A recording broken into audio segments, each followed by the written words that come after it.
Ladies and gentlemen, it's time for another mean stream today with the most evil guy to ever do it, Matthew Smart. We're getting into some really heated drama today. Drama so hot that it would melt the boiling point of the center of the earth. I'm telling you that right now. Is gonna be the drama stream to end all drama streams. There's no drama, actually. I want to make that clear. I'm spreading misinformation on purpose because it's funny. Hello, everyone. So, it's time for another reaction stream. The last one did pretty dang well, all things considered. I got a lot of fun feedback, a lot of fun back and forth with a lot of people. And so, we are back in the building yet again. And, this is gonna be sort of a, follow-up to, one of the segments from the last time we did this, which was about a month ago at this point. So, basically, what ended up happening was I did a stream. What was it? Let me move my live streaming thing to another tab just so I can focus on the actual subject matter of today. So, another toxic stream. Indeed. Summer's being brutal right now. Hope it's not too tough for you. I'm living in Arizona. I want to make that very clear. I'm miserable. If you've ever considered moving to Arizona, don't. Especially during the summertime. I call it Satan's pot for a reason. So essentially, about a month ago, I think it was like, yeah, May 27th, I did a stream where I reacted to a bunch of different Nintendo YouTubers. Just for the fun of it, to have a fun little back and forth, and with all sorts of, like, fun little discussions along the way. And obviously, you know, the performative nature of it, just because I thought it'd be funny. Now, one of those segments, I heard Arizona is boiling in the summer. It is constantly, like, on average, like, at least 110 degrees Fahrenheit. That's how you know it's over for me. So, I reacted to a handful of different channels. I did, like, you know, a segment for, like, Scott Stash. We reacted to, like, We Play stuff. It was, like, ranking the We Play Minigames, and I got really upset that he put billiards so high and fishing so low. What was it? We reacted to Nico BBQ, talk about, like, Mario Kart. This one, was more so just, oh, we're gonna talk about my favorite course in each game, and I'm gonna have, like, no analysis along the way. Okay, sorry, I was moving the thing to a new tab, that's why I played it, real quick. And we also reacted to, Coney, one of the greatest to ever do it. What was it? We basically made a tier list along with him about, like, what Pokemon attacks that you could survive. Now, the subject that I want to focus on today is the one and only Fawful's Minion. Now, this guy made a video about Sonic Forces. Basically just a review, pros and cons, to see, like, if the game is, like, blessed or messed or not. And there were more messes to him than blessed, which shows that he was on the correct side of history. Now, the problem wasn't necessarily, like, the video itself, in terms of, like, the points he was making, because I do agree with a lot of the points he was making about Sonic Forces. The problem was more so just his style of presentation was so... What's the best way I can... The best way I can describe his writing style is basically if you took Is Shakespeare really dead? Literally. Let me see if I can find, the video that best perfectly describes it. Where is it? It basically feels like a theater kid doing an impression of a theater kid, right? It basically feels like, it feels like this, basically. As soon as I unmute the site, give me a second. What's going on, Julia? It is Wednesday, my dudes. So, what'd you get for lunch? Cookies again? Epic bra moment. I got freaking vegetables again. Big oof. Well, maybe after we're done eating, we could play some Smash Bros on your Nintendo Switch. That's literally what watching that video felt like. It was just so bonkers with just the way that he was talking and just the way that he was just presenting himself. It was just so over the top to the point of insanity with some really, really out-of-pocket jokes along the way. I don't know about you, but I'm for it. If this is your sense of humor, like, I want to make clear, like, if you like this guy's, like, videos, like, I just do your thing, I don't care. It just, as someone that used to watch this guy, like, way back in the day, I was particularly, I'll turn the music back on for a bit. As someone that used to watch this guy quite regularly back in the day, seeing the direction he went, I don't particularly miss watching this guy's videos. Now, why am I doing a stream dedicated to him today? Well, that is because a little bit of a, again, this isn't really drama or anything. It's more so just, this is something that happened that I just find just really, really bizarre. Who do I find in the comments section of this live stream than the guy himself? He apparently found this stream. And, safe to say, I was taken aback when I saw the comment. And I felt a little bit bad.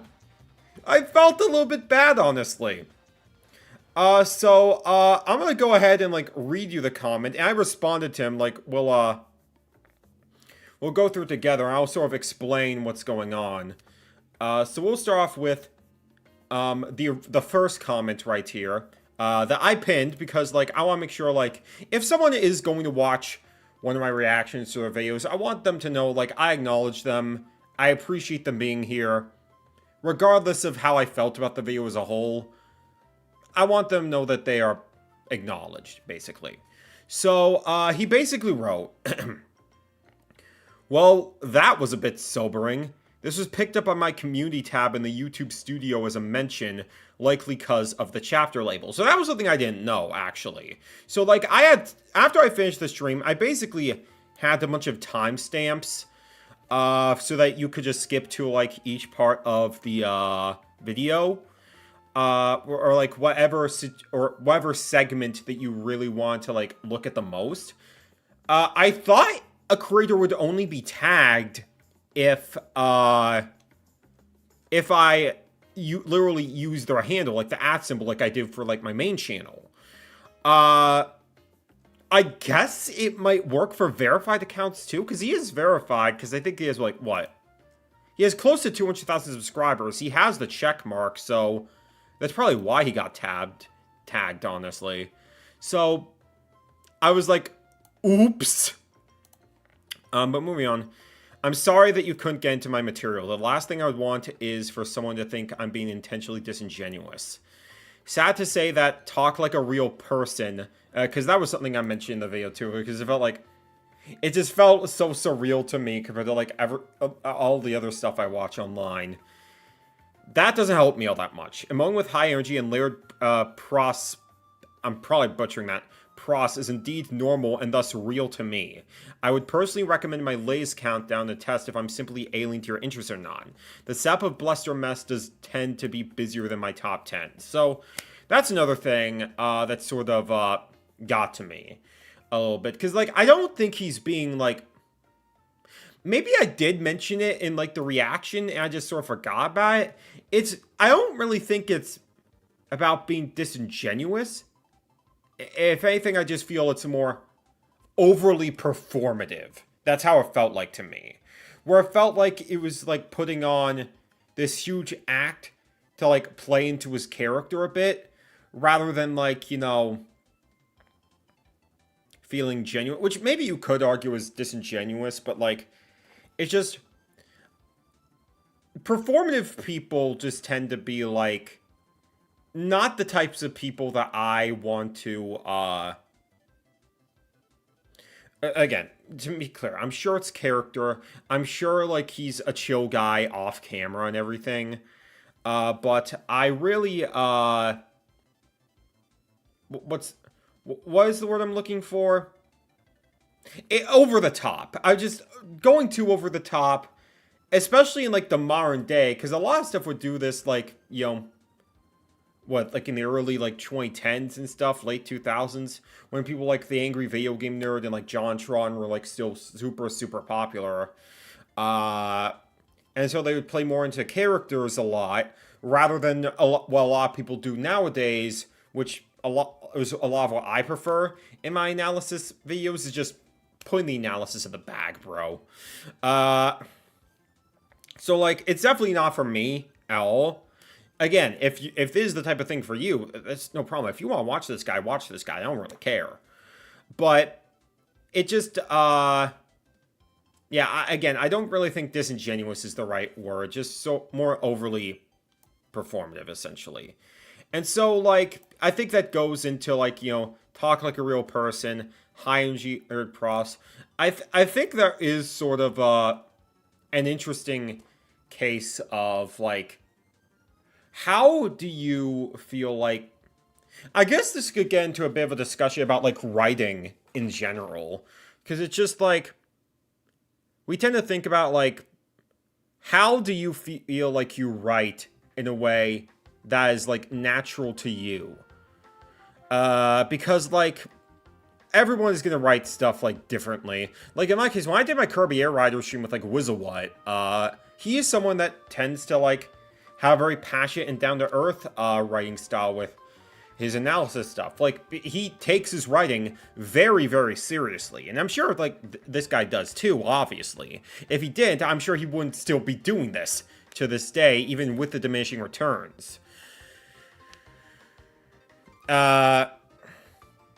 But regardless, I just feel like there are ways that you can come across as more easily approachable than whatever the heck this guy was doing in this video. You probably don't want to quirk Chungus too close to the sun. Yeah, it's a little bit... Like, obviously you can have jokes and stuff in your videos. You can have, like, little bits here and there. Like, I do that all the time on, like, my main videos and everything. But if it reaches a point where it just feels so alien to, like, everything else in reality, I'm just sort of like... Either tone it down a bit, or figure out how can I make this in a way that feels more approachable to, like, an average viewer that, you know, may be watching me for the first time. Again, maybe I'm overanalyzing it a bit. Again, if this is style, this is style. But, like, I don't know. It's just... I feel like that's just this type of writing, that type of discussion is better for, like, someone much more suited towards, like, professional writing than me, but regardless. So, when he left this comment, I ended up replying to him, just to try and give, like, a, good understanding. A little mutual understanding, basically. Oh, man, I thought only handles caused you to be notified. Whoops. So, yeah, that was something I legitimately didn't know about. I'm gonna keep that more in mind, where it's just, like, I'll still use, like, the actual channel usernames in the cases where I'm more favorable towards the video, But if it's like someone that I'm not as favorable towards, I'm gonna frickin' what is it? Be a bit more careful with how I handle writing names in the description in the future, because I still do want to make sure like timestamps are readily available for people. I'm sorry that you didn't dig this all that much, but I'm glad to see that you're being a good sport about it, which I do agree. Like, this is a fairly tame reaction towards what was admittedly a pretty harsh reaction to his video. I don't go into these segments wanting to dislike the work, and I mentioned earlier that I did actually watch you back in the day. It's clear that you love what you do, and I do still agree with the majority of your points about the game. It's just the mannerisms and dialogue you showcase that made it really wild to watch, which I do still stand by. Despite the jokes and the chat I make at your expense, I don't hold any ill will towards you or anyone I react to. And the title and thumbnail of this stream were performed by nature just because I think that's funny. Which, yeah, like if you look at my channel for like 5 seconds, if you read "It's time to burn bridges with more Nintendo YouTubers" and don't see the blatantly obvious satire in me saying, "It's over," with, like, the burning, like, fire temple in the back, with, like, frickin' Scott the Woz in here as well. If you don't see the satire in that, then you're clearly, like, way too young to be in my community. Like, again, this is stuff, like, I don't take that seriously. I just do it because I just think, like, that level of, performativeness is funny, which I guess, like, again, being performative for entertainment is not necessarily a bad thing. It's just like, yeah, when you get too close to the sun, it ends up feeling very, very overwhelming. These are simply meant in good fun, and anybody from my community that I catch bothering you or anyone else I cover from these segments gets banished immediately. And that is something I very, very, very much stand by. I don't tolerate that at all. It's something that, like, I'm very aware that with what I do here, when I'm reacting to other people's videos, when I'm, especially when I'm being more unfavorable towards them, I know that there will be certain types of people that are going to try to go out of their way and try and harass and attack, or, like, anything in between. And I always make clear, especially in the descriptions of these streams in particular, that this is all just, you know, for fun. We can have, like, you know, critiques about videos as a whole, maybe a little bit of poking fun here and there, but ultimately we keep it within, you know, the sanctity of this stream in particular, on my channel in particular. The moment I see anyone try to take it out of my channel and over to those guys, they're gone. It doesn't matter who it is. It doesn't matter if it's someone that's commenting on my channel for the first time.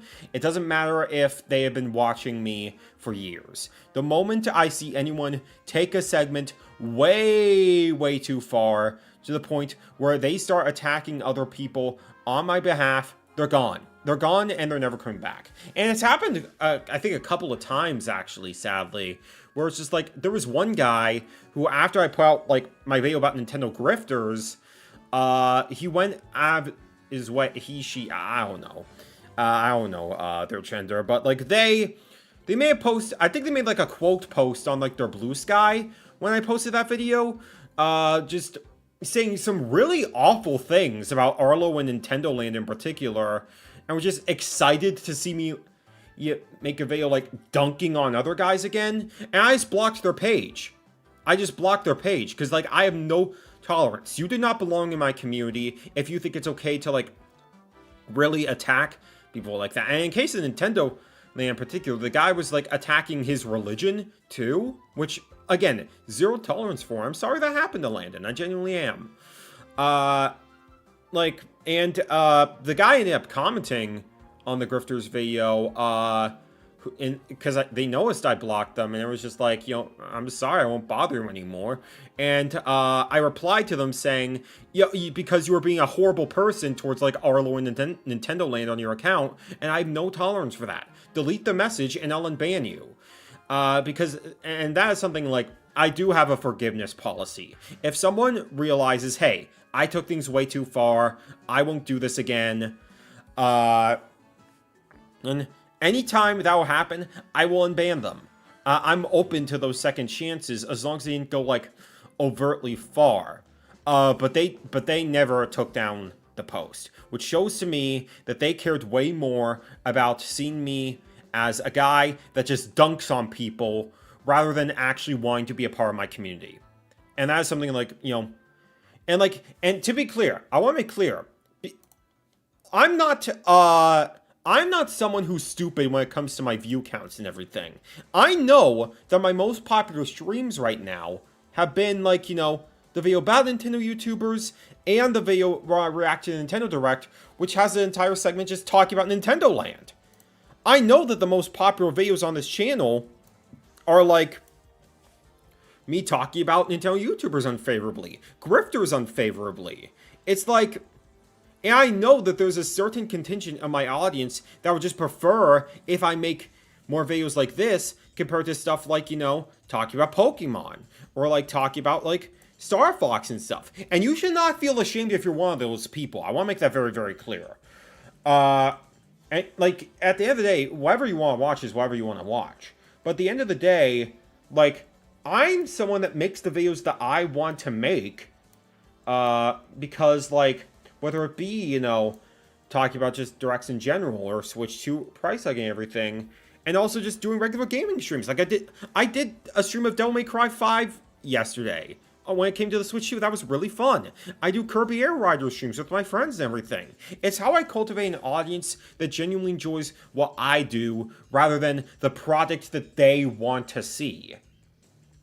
And like I get it, some people just, like, drama has always been a very, very popular form of, like, YouTube video. I'm not here to deny that. Like, you think I don't look at, like, the view counts of, like, some of those reaction streams, and I don't go, we got to have money. I'm not gonna pretend I'm not cognizant of that, like, a little bit. But at the end of the day, I have to make sure, like, I'm keeping it at a level where people understand, hey, this is for fun. Don't take it that seriously. Anything that's even, like, a remote amount of seriousness is if, like, I want to teach some sort of lesson about it. And that's literally it. Like, that's basically the point. Like, you're... to wrap this point up, like, I do this for fun. This is just so take it for, like, the silliness that is, and if you see it as anything more than that, I don't want you here. It's as simple as that. You might as well leave before I end up forcing you to. But to continue with the comment, I get how it can sting to see stuff like this, since we often let the negativity towards our work live in our minds more than the positivity. But just remember that for every person like me that doesn't resonate with what you do, there's thousands of others that do. So it's clear your audience is passionate about what you make, so don't forget that. Like, again, like, especially in the case of this guy in particular, like, he, what was it? It's clear, like, I don't think, like, what he's doing is, like, bad work or anything. Like, this is not, like, a level 0 YouTube channel. If I'm talking about someone like friggin', I don't know, your Nintendo Lands or Nintendo Primes and everything, I genuinely think is work that is just not just worth it for anyone to watch, honestly. It's just mindless at the end of the day. Again, if you want to watch them, I don't care. This clearly has effort put into it. This clearly has heart put into it. It's just not my style of writing at all. That's just the problem. So it's not like, this isn't bad. These aren't bad videos or anything. Just way too over the top for my liking. And that's literally it. I'll definitely check out your newest top 10 to see what's up now, whether in a reaction or off camera. And that's partially what we're going to be doing today, but I'll get more into that in a little bit. And if you want the $7 I was donated for the normal pills fund, I'd be more than happy to give that to you. Either way, all the best. Because, yeah, like, in case you don't know, I did a segment where it's just, like, he was saying so much out-of-pocket stuff that I literally made a joke about, what is it? I made a joke about, we need to, set up, like, a donation fund to, like, give him his normal pills. I don't think he said anything about that. Again, if he wants the money, I'll give him the money.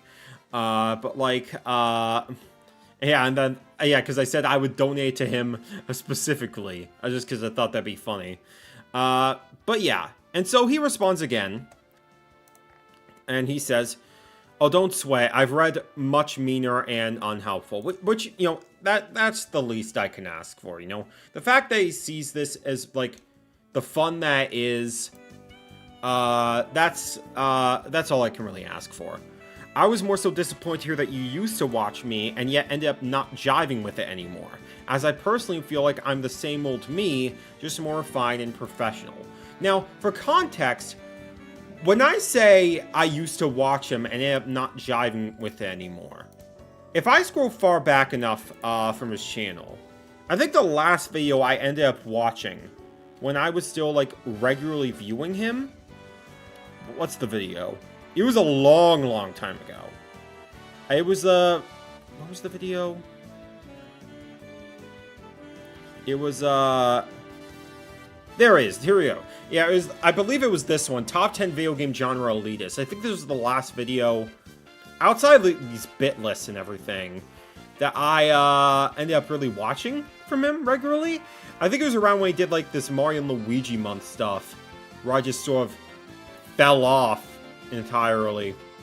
And then, like, everything after this is just sort of like, you're doing a bit too much. You're doing a bit too much. Yeah, and then, you know, it just never really changed ever since then.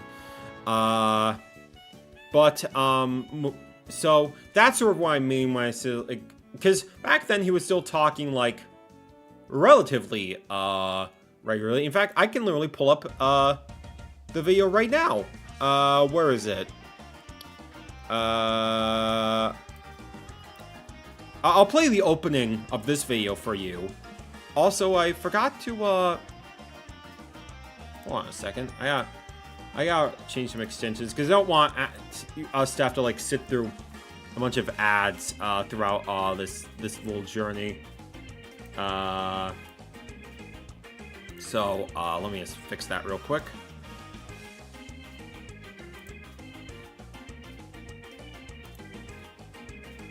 Alright, give me a second. So I'll play, like, the intro for this video for you real quick. And you can see, like, the difference in, like, cadence and, like, tone and everything. So I'll go ahead and turn off the video game tunes now. I gotta change it so it's more than just, you know, Kirby music, everything. I set it up for my Air Rider stream a while back. I never changed it. So I'll play you, like, a bit of, like, this video so you can see, like, the difference. Choice for every single one of them. Genre elitist, as I say. Bit of a mix between top 10 favorite genres and #1 contenders for every one of them. There is but one warning I have for all of you. The opinions I hold for each one of these types of games and its top representative probably will be conflicting with what the general majority of you think. Getting excited. Okay then, onward. Okay, so yeah, definitely a bit more, a little bit quirky here and there, but generally still just normal conversations, generally. Generally just a normal conversation. Compared to a lot more of the over-the-topness that I didn't really like from the guy moving forward. So the test today is to see if I can be won back. Because at the end of the day,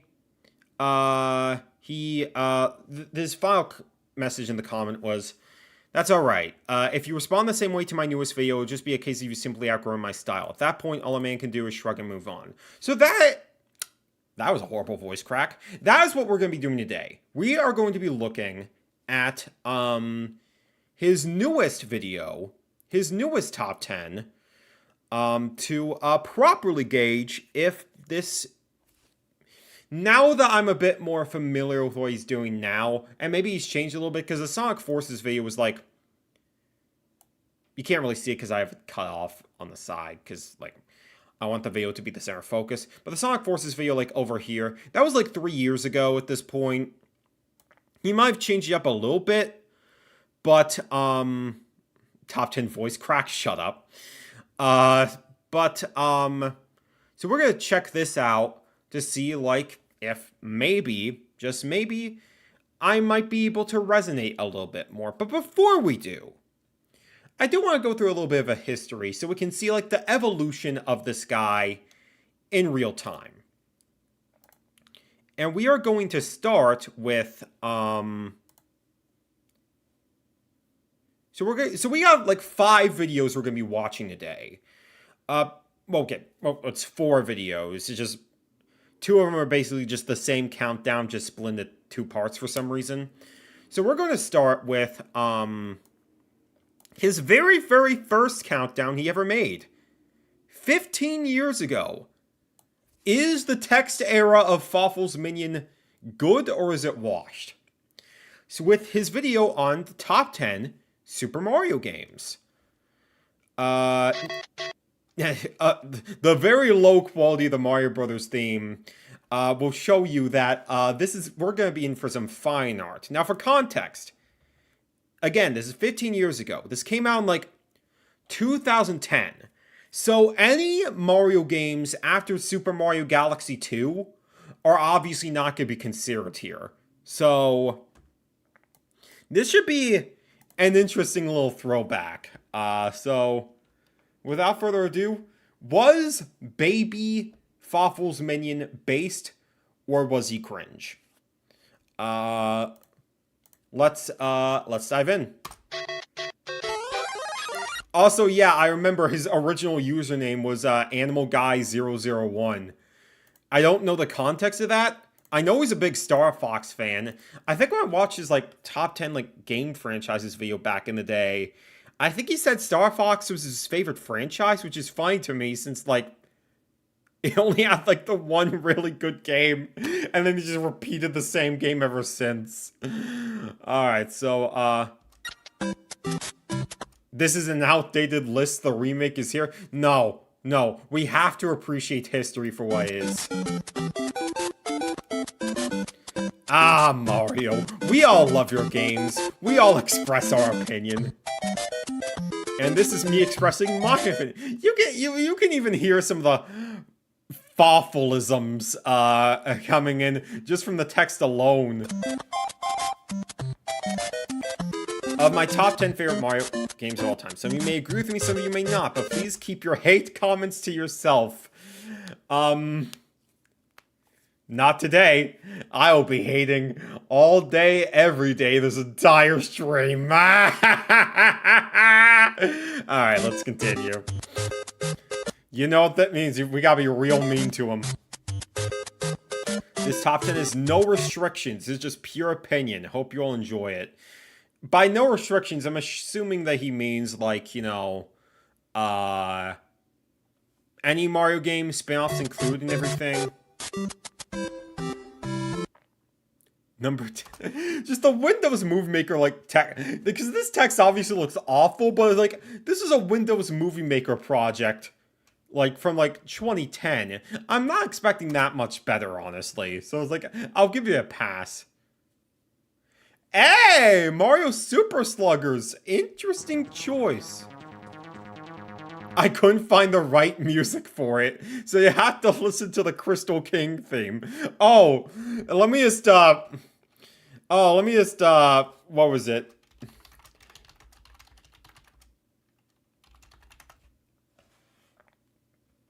You couldn't have done that?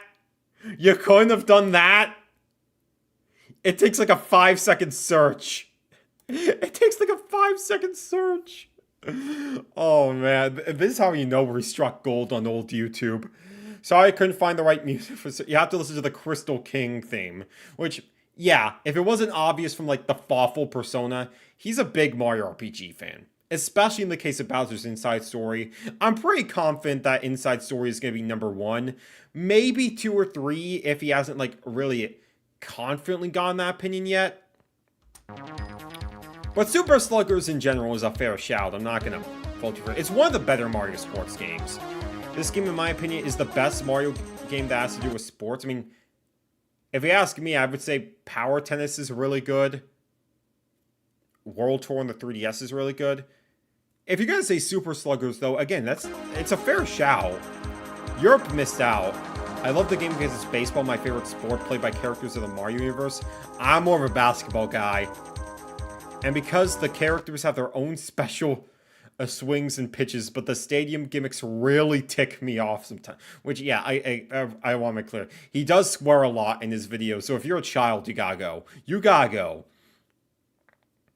I mean, the gimmicks in baseball are like, I don't think a single gimmick in Super Sluggers is like too unavoidable. Like, I think they're all fair enough. I love how you could tell, like, the black bar on the end, it's not even, like, shaded right. I think it's just, like, a 1x1 picture. Because, like, the shade of black on, like, the sides is a little bit brighter than the dark. 2010 cinema right here. Mario Party 2, yeah. And not Mario Party 3. Sorry about the music. I could literally... So, there was music you could just download off of YouTube ages ago. Like, literally, it should not be hard to search Mario Party 2 music and have the time of your life out hootenanny. Even by 2010 standards, I feel like he should have known a bit better. I don't know what to tell you. Granted, maybe that's a bit hypocritical, because I put out a video in, like, 2011, where I, like, you know, it was, like, Mario Kart 7 with, like, Windows Movie Maker-esque edits. And the song I had playing in the background was Through the Fire and the Flames by Dragon Force. So maybe this is pot calling the kettle black here, so... I'll give you a bit of a pass. Main reasons why I love it is shown. Cool boards to play on. The boards in 2, I do think, are more interesting than 3. Even if 3s are more consistent, I'll give you that. The minigames are the best in this one, I think. If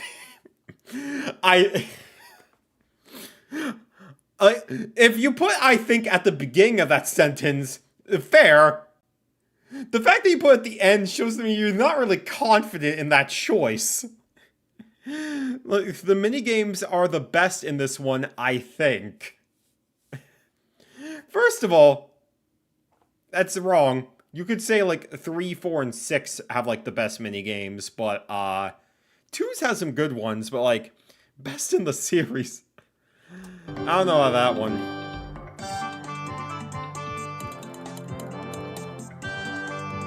And, of course, the music is awesome, especially on the Spaceland board, which I will put in the effort that he refuses to do.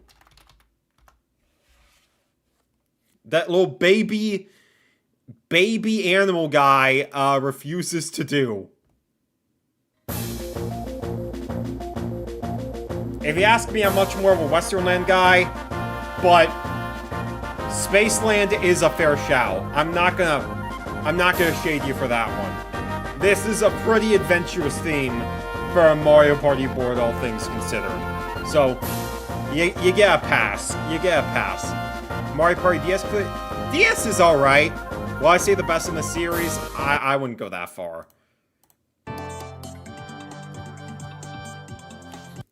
Alright, number 8. What Paper Mario song are you gonna use on this unrelated game? Okay, fair enough, he's using Bob on Battlefield. If you didn't use Bob on Battlefield or like any Mario 64 music, we will have a fight. And only number 8, though. Very, very interesting. I would have assumed you would put, like, a lot higher than this. He's gonna be a Sunshine guy, though, isn't he? He's gonna be a Sunshine guy, though. We're already washed. DS games are overrated? Say that to the Pokemon and Kirby in the room. Many of you saw this coming. You're probably wondering, only number 8? WTF? Crazy sauce! Yeah, I'm a little bit surprised, honestly. I would have assumed this would be, like, top 5 at the very least. I'm not really a gamer that rates games that have a reputation for being the best because it's the original. Alright, you know what? Based, honestly. Honestly based. Bandy gaslighting wasn't in full effect yet. Real. Like, I rate them by their gameplay plot and... Honestly based! Honestly, this is actually based Minion right here. Based Minion right here. Like, Like, honestly, like, I'm someone that's been playing Ocarina of Time for the first time on my stream. And I'm having a semi-good time with it. But some of those, like, levels, like, Jabu Jabu's belly was miserable, dude. I was getting, like, genuinely frustrated with that stuff. I'm not gonna rate a game so highly because it, like, appeals to legacy. If anything, I mean, I generally think I would put, like, the original Super Mario Bros. On the NES really high, just because that is a legitimately still really fun game to play today. But, like, I'm not putting that game up just because, like, oh, it's legacy. It's like, oh, it saved the video game industry, which is not true. It saved the American gaming industry. I rate it so highly because it's just a legitimately fun game that's still good to play today. But what makes 64 so low for you? I'm curious. Again, 2010, he could have easily changed his opinion since then. But regardless, I know he's much more of a Banjo-Kazooie guy.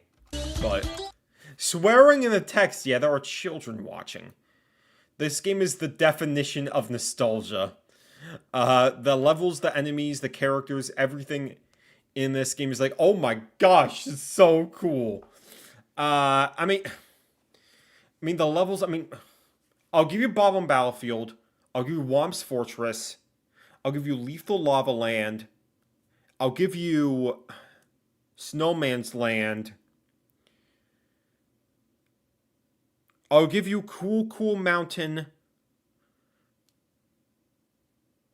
I'll even give you Shifting Sandland. Most of the other levels in that game are just sort of a lot more tedious than they are fun, from my experience. I prefer the DS version. That's even worse in that regard. Navigating those clunky levels with a D-pad, I wouldn't wish that on my worst enemy.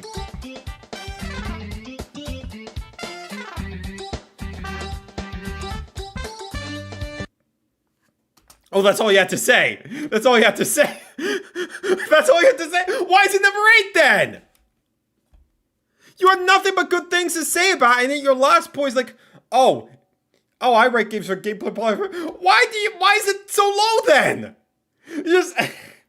You give us the concept, and then you give us nothing. Okay, I would have expected like a bit more justification, but sure. Only in 2010, yeah? What's number 7? Super Mario World, yeah? Honestly, I don't have much to say about this one. Such a great game, and for self-explanatory reasons. First game you can use Yoshi. Yoshi was good. The levels are very creative. I would say that Mario 3 does a better job at that. Granted, Mario 3 and Mario World, I don't really have the most strong opinions on, because 3 I never beat. And World, I sort of beat with a lot of save states back in the day. So I don't really have the strongest opinions on them. And the utilization of the cape, that is one thing I'm not really a fan of in Mario World, honestly. The lack of power-ups that are in the game is a little underwhelming.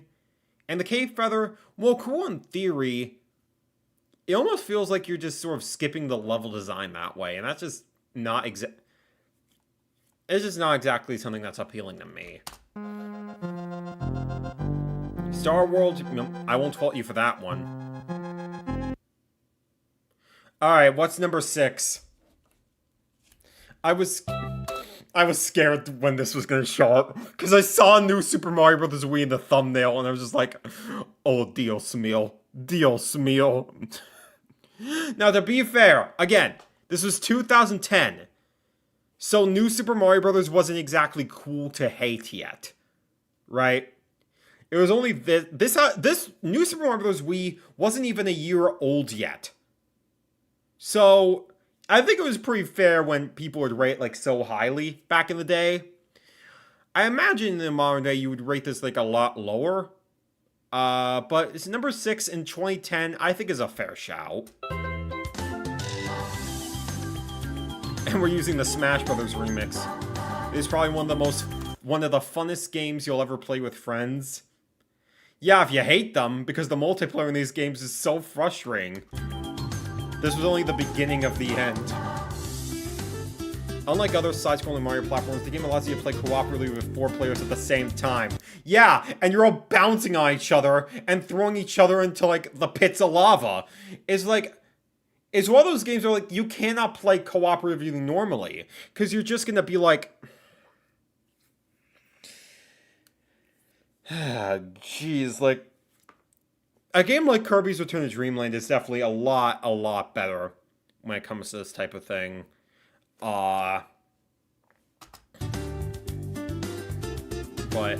yeah, you can do a lot of things, like grab other players, throw them in the enemy pit. Yeah, he's literally saying the same thing! Like, I mean, if you're into that chaotic style, then good for you, but, like, in the co-op game, I kind of prefer we work together. Like, something like Rayman Legends is, like, a much better job at that. Do you like that Wonder-removed multiplayer collisions? Definitely. Definitely. I wonder what he would think about Mario Wonder, actually. Also, the power-ups are really cool as well as the penguin suit. The penguin suit is really cool, I'll give you that. And Kamek and the Koopalings are back in this one. And Kamek powers them up just like in Yoshi's Island. But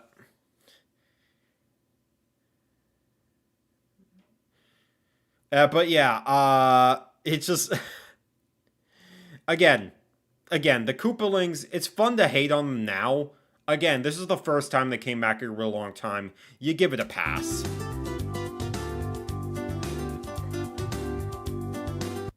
So yeah, fair shout at the time. And here's Mario 3. With my limited experience with these games, I would rate 3 higher than World. This is a legendary game that is probably one of the greatest power-ups in my Mario game. It's the frog suit, right?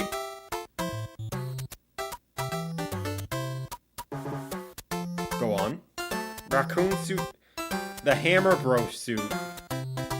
What an awesome game.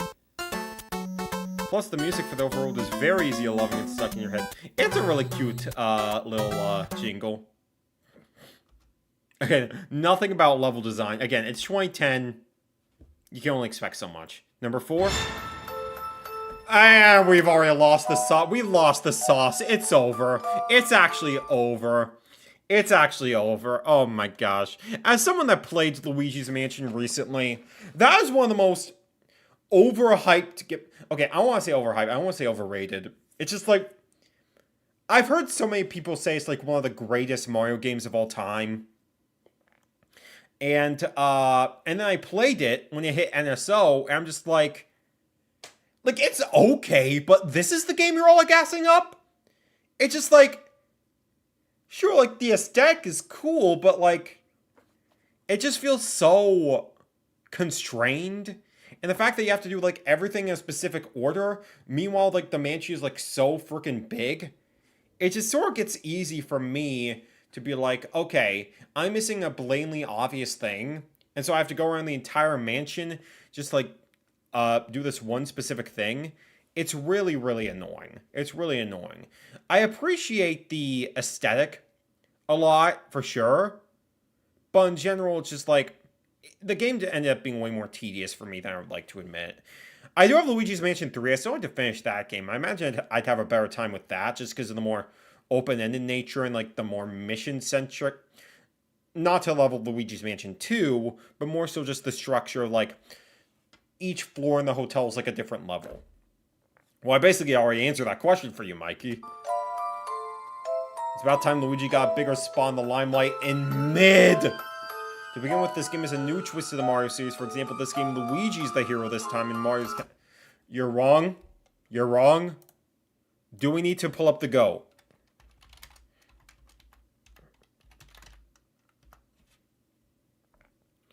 Must I direct you to the Go?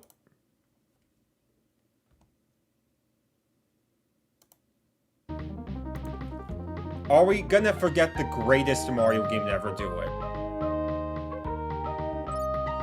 This was the first Luigi game. And I will not allow any revisionist history in this regard. Are you not entertained? The PC version of this game gave us Ouija. Did it? Was that like is that like an official thing? PC.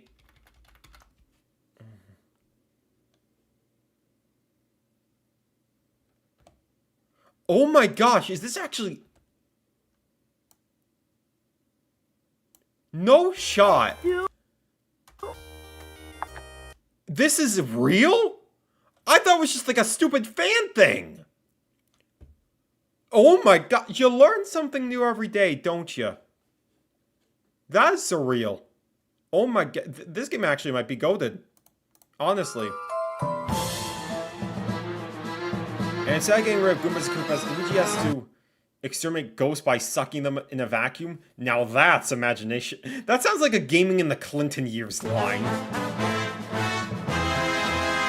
All the stupid fan things are real. Apparently! I also like this game because the game also includes really cool bosses, except for the first one. Stupid crying ghosts, but hating children. Yeah, typical gamer. Alright, what's number 3? Typical, boring. I mean, it's a fair shout. I do prefer the 1,000-Year Door over Luigi's Mansion any day.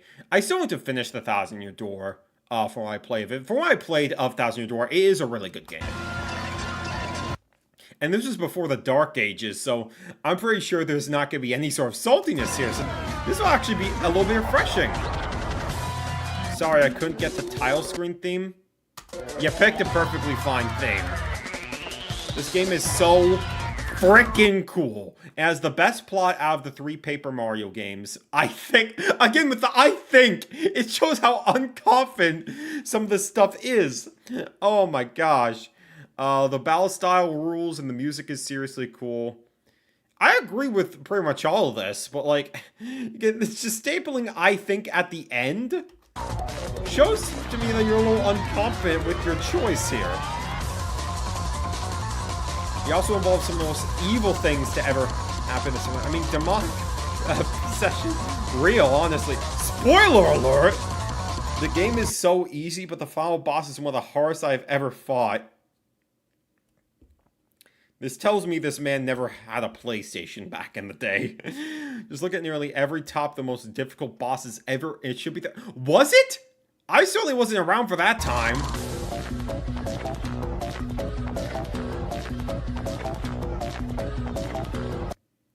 Alright, what's number 2? It is Bowser's Inside Story. It wasn't his favorite game yet. Oh my gosh. You want to know the saddest thing about Bowser's Inside Story? For me, I sort of dropped the game when I was a kid just because it was like that Galaga, like space shooting thing inside Bowser's stomach. I could never get past that part, and I think that was right before Bowser went giant too. And it always hurt me. I need to get back to that game. I need to finish it. Bowser's Inside Story never did for me. That's a shame. I liked what I played of it. Everything in this game is masterful. The music, the battle style, the humor. Oh yeah, and all that stuff is good from what I remember. Gameplay. Did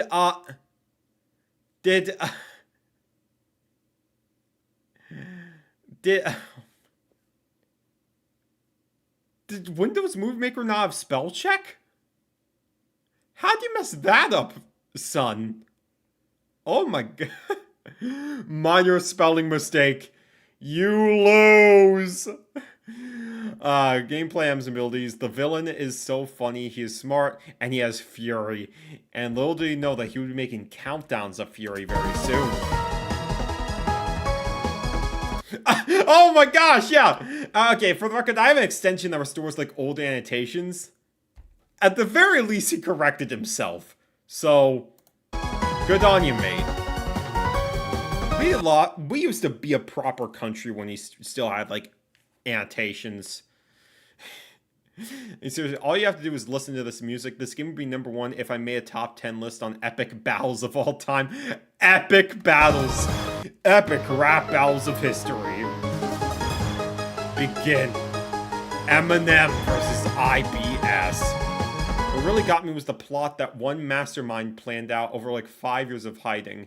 And the amazing part is that Fawful used to be a toady for an evil mistress, and now he is a main antagonist. Fawful really deserves credit. The way, that's another thing I think about the Fawful persona he has that's like interesting. It seems to me like he makes Fawful out to be like a way more cool and like tough and like real, just crazy like can-do attitude like character than he really is. When I mainly remember Fawful for like just being a goofy son of a gun. That's what I remember him for.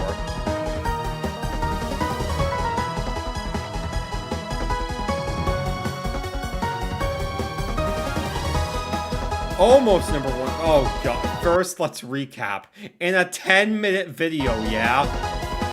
This is what everyone did at the time, the recaps. They were just like... Just to make everyone... At that point, like...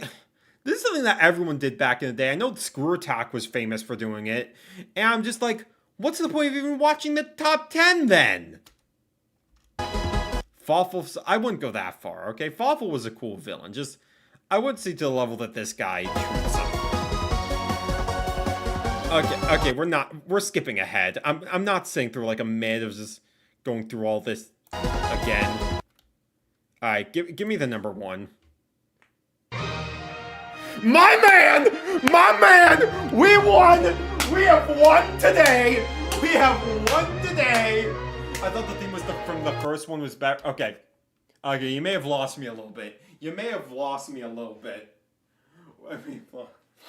You may have lost me a little bit. Okay, he didn't put Sunshine, so he won. And maybe you could argue this is appeal to recency bias, since, like, Galaxy 2, I think, was only a year old at this time. But it is my favorite Mario game, so therefore the list is good. Therefore the list was good.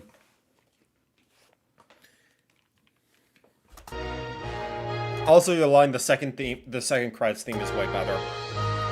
This game is, dare I say, perfect. Let's frickin' go! Recaps walk so honorable mentions could run. Real! We're Sonic, shut up. We're not putting the Olympic Games on a top 10 list. Literally perfect in every way. Perfect gameplay, perfect bosses, perfect galaxies, perfect difficulty, perfect... Okay, maybe not the plot. Perfect everything. I won't fight you on anything other than the plot. It was a little bit bare bones. I did hear that they had a storybook to Galaxy 2 on the Switch, though, so whenever I play that someday, I'm sure that's cool. This game is not only my favorite Mario game, but it's also my favorite video game of all time. Now, again, I'm pretty sure this has changed, so that Bowser's Inside Story is his number one now. Especially without how he goes, like, all in on the Fawful persona. So... take that for what you will. I'm pretty sure this was my favorite video game of all time at one point as well. Granted, nowadays my favorite game is Super Monkey Ball 2. But Galaxy 2 was a fair shout. Along with the awesome power-ups, the orchestra was the greatest I have ever heard. I mean, I don't know. Have you ever heard Baba Yetu from Sid Meier's Civilization 4? I don't know. I don't know about that one. 242 stars of pure epicness. Epic. This is how you can tell this video is so old, because we're using epicness, like, unironically to such a degree. It's honestly kind of wholesome. This game made a lot of Mario veterans tear up in the sight of the throwback Galaxy. I mean, even as someone that never beat 64 back in the day, even I felt a certain way when I saw Whomp's Fortress, so... fair enough. I've never been so exhilarated by playing a video game. Clearly he's never played F-Zero, but... I love this game so much, it's like it's something out of my dreams. Clearly he could never have predicted Kirby Air Riders would be a thing.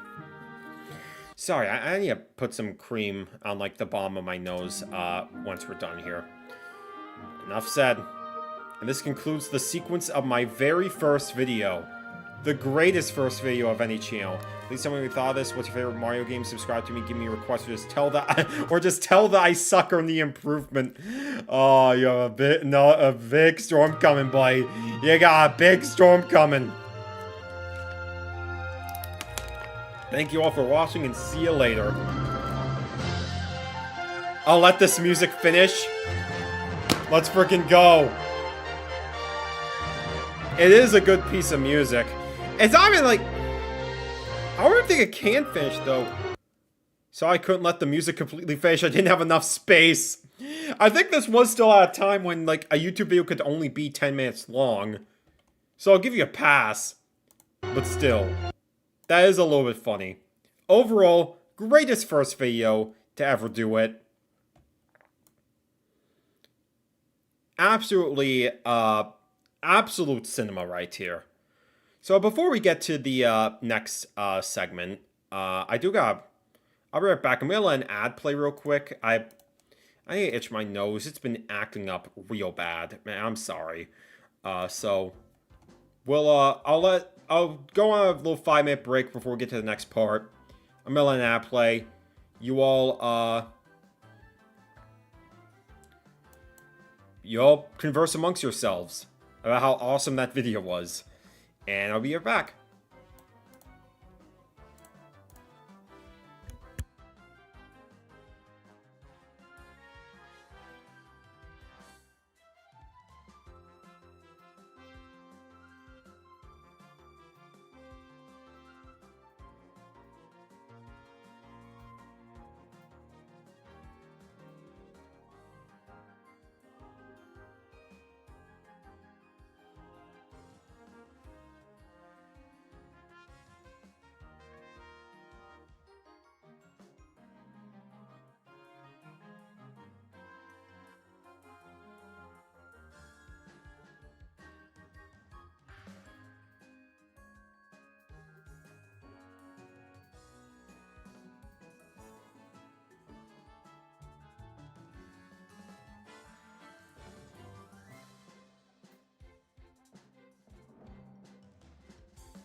Tortilla chips are really good.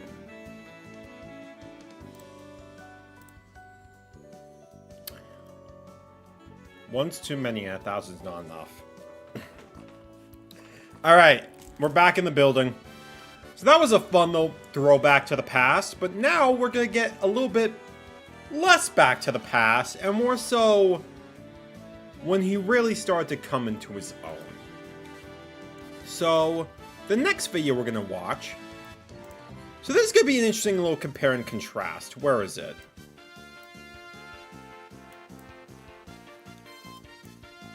Let me scroll down enough to ensure that, I can actually see everything. Okay, so, the next video we're gonna watch is, somewhere where I was, around the time where I was still regularly watching him. We're gonna be looking at a top 15, back when he was actually, actually started presenting with his voice at this time. We're gonna be looking at his video on a subject I'm very familiar with and can actually have a lot to say about. Top 15 Mario Party minigames. Now, the reason I want to watch this in particular is because he has gone back and remade a number of his lists in a more modern style.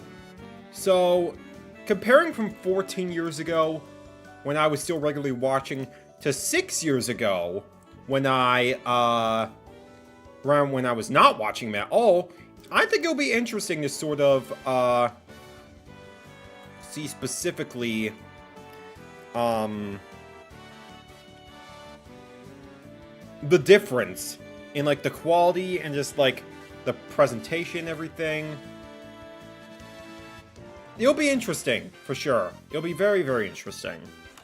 Now, I gotta turn my fan on. I'm sorry if it appears in the back, a little bit in the audio, but I need to stop itching my nose to save my life. So we're gonna start with his old, video. It's split in 2 parts for, like, whatever reason. Was he not allowed to upload more than 15 minutes at one point? It's very strange. So,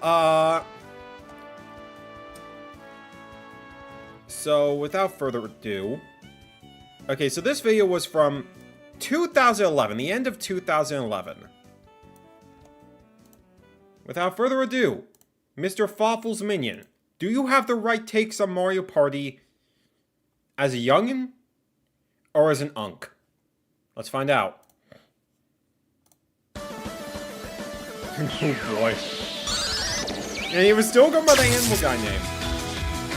Oh boy. Ah, this was back when everyone had so much elaborate intros back in the day. This actually gets me a little bit nostalgic.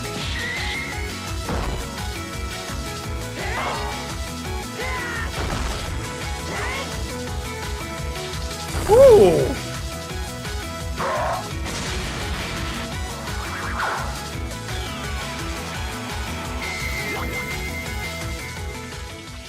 Okay, yeah. Honestly, 2011 was kind of cooking. This was back when, like, everyone had, like, so many, like, hype intros back in the day to get you, like, prepared to, like, get you, like, excited to, like, watch, the video and everything. Lots of people did this, like, montages of, like, cool video game scenes they grew up with, the video games that they love. Just... Gaming is my whole personality taken to, like, the extreme. And, like, a lot of this stuff was, like, I watched a lot of this stuff back in the day. It was really, really fun. Nowadays, this is definitely a dying art, and arguably I would say it's for the best, because these days I feel like more so people have gone to, okay, just put the video in the bag. I think people just want you to get into, like, the meat of it, like, really, really quickly. Like, my intro for Matthew's GameCube is no more than, like, 2 seconds. For my upcoming Leaf Haven series, like, on my main channel, like, that's gonna be, like, what? 5 seconds, I would say? Like, I think if you're going over 5 seconds for an intro nowadays, maybe 10 if you really want to push it. I know that the Glitch Productions intros are alarming, like, what? 8 to 10 seconds long? If you're going over that, I think you're doing a bit too much. For 2011, when everyone was doing intros, You gotta pass. And the Sonic music, freaking... This is back when Sonic Colors was still a new game as well. And the Tropical Resort theme was really, really fire. A shame how they butchered it in Ultimate. But let's get to the Mario Party video now. And there was also a little bit of a music build-up for the subject matter too. The Meech intro, shut up. You are now watching Fawful's Minion.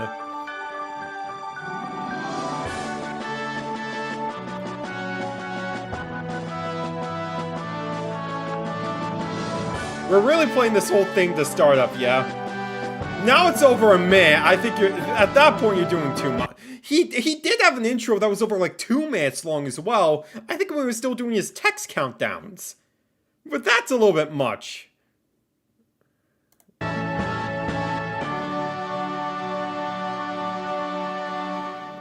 I love Mario Party. This party-like sub-series of the Super Mario franchise has been with my family and I for 13 years. And now with Mario Party 9 on the rise, I am more excited than ever. Poor guy didn't know what was coming. He did not know what was coming. I love every single Mario Party game, no matter what system it's on. Quite Okay. obviously, the best thing about the series is the minigames. I have gone through Sure. But the minigames don't really have sauce if the boards don't make up for it. 3 Nintendo 64s and a GameCube playing the ever-so-fun minigames that the series has to offer. So, what the hell am I waiting for? It's time to count down my top 15 Mario Party minigames. Let's go! Let's go! He must have been so sad. Oh, you can already see the Fawful obsession right at the start. It's insane. All in all, Mario Party 5 was always my favorite installment on the GameCube. Ooh. You know, it was for me back in the day as well. I think it was just a lot of nostalgia. Nowadays, I would definitely say Mario Party 6. 5 is good. It's just the item system is just very, very weird, and there's way too many button mashing, luck-based minigames for my liking. 6 is where it's at when it comes to the GameCube. 3 is the best one overall. The introduction to orbs made for many new twists. Being able to play as Boo and Koopa Kid was a plus. No Toad mentioned. No Toad mentioned. Unfortunate. The minigames were unique, and probably the best of all was the return of the Star Spirits. Now that was a nostalgia bomb. If anything, I learned about the Star Spirits from this game before I even heard of Paper Mario, so that was interesting to me to hear that there was a callback to that. Really cool, honestly. One of my favorite minigames in Mario Party 5 was Coney Island. Hey, Game yo! on this list. This one's all the more better with 4 players. The goal of Coney Island goes like this. Each character holds I'd say this is a giant-ass top ice 3 cream cone minigame while trying to for catch me. equally large scoops of ice cream and stack them as high as possible. In this game, It I may should look say. pretty simple, but trust me, this gets a lot harder. Oh no, I'm gonna miss it. Oh no, I'm gonna miss it. Mid-miss, catch it. No. So The fart sound effect. This is back when people were still using that unironically. Oh, that's adorable. Overall, Coney Island is sweet, sweet fun. Yes! I'm the winner! Coney Island. Okay, don't be a dork. Don't be a dork. Onto gaming. Okay, be normal. Okay, 10 minutes in the brig.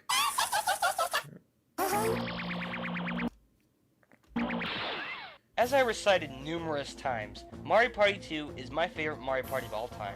So expect to see quite a few minigames from Mario Party 2 on this list. Another thing I've recited is that Mario Party 2 was the first to introduce battle and duel minigames.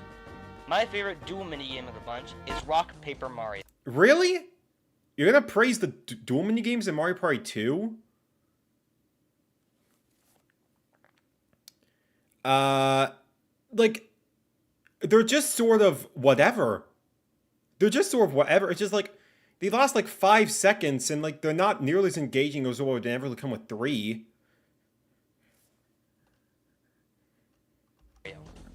No, not the power-up or the kick-ass RPG. A Mario version of Rock, Paper, Scissors. I shouldn't have to explain Rock, Paper, Scissors to you, should I? Rock beats Scissors, Scissors beats Paper, and Paper beats Rock. Or, in this case, Mario beats Bowser, Bowser beats Peach, and Peach beats hormonally imbalanced Mario. What? Hold on. Can I hear that again? Mario beats Bowser, Bowser beats Peach, and Peach beats hormonally imbalanced Mario. Hormonally imbalanced? The quirk is already feasting in a little bit. Oh boy. I don't know if I would take that if I were Mario. It's basically the same as real rock, paper, scissors, but with Miyamoto's touch added to it. Taking an already fun game and adding Mario to it? Hell, sign me up. Really? Again, it's just rock, paper, scissors though. It's just sort of like it's cute, sure, but like the presentation is all it has going for it, and even then for the dual mini games, it's never a huge presentation. It is just kind of whatever to me. Like better than Coney Island too. Just huh.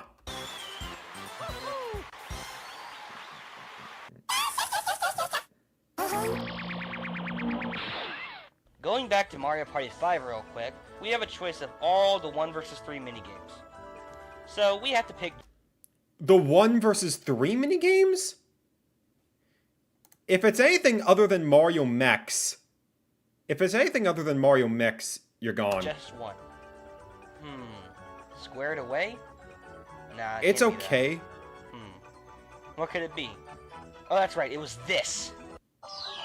Yeah, it's expected. This is like one of the only good 1 versus 3 Mario Mechs, minigames. motherfucker. See, in Mario a Party lot 5. of 1 vs 3 minigames, there are some that you really don't want to be the lone player.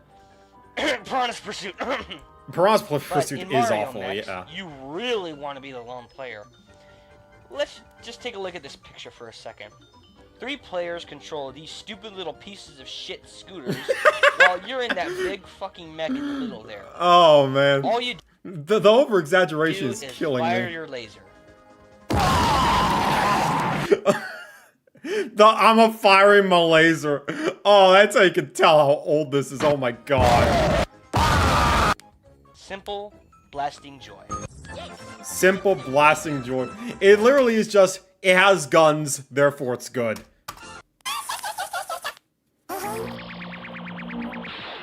Even though it was released on a more advanced console, Mario Party 4 felt a lot like its 64-bit predecessors, being the last installment to actually have items rather than just orbs, and it was also the last one to have DK as a playable Yeah, character. fair. To be quite frank, Mario Party 4's minigames were ridiculously creative. They are some of Bar the best. none, one of the It's one of the only things Mario Party 4 has The going most for it. addicting is Bookswarm. Let's Here's the go! You're in a huge book Best set on a minigame in flat 4. surface, and you need to avoid getting squished from the pages. Way to promote reading, guys. If you have a full party of players rally Yeah, this implies gamers read. up, it becomes incredibly fast-paced and downright frantic. And even though they put up a great fight, they're never a match for me. Yeah. I'm the best.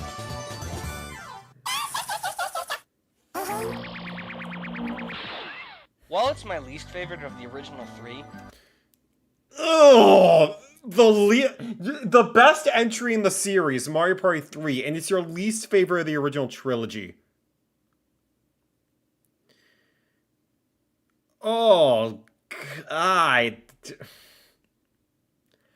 Oh, we might be washed. Mario Party 3 is still pretty damn fun. First one allowed you to hold up to 3 items, the Millennium Star idea was creative, and the dual mode is sweet. The only downside I can think of Mario Party 3 is...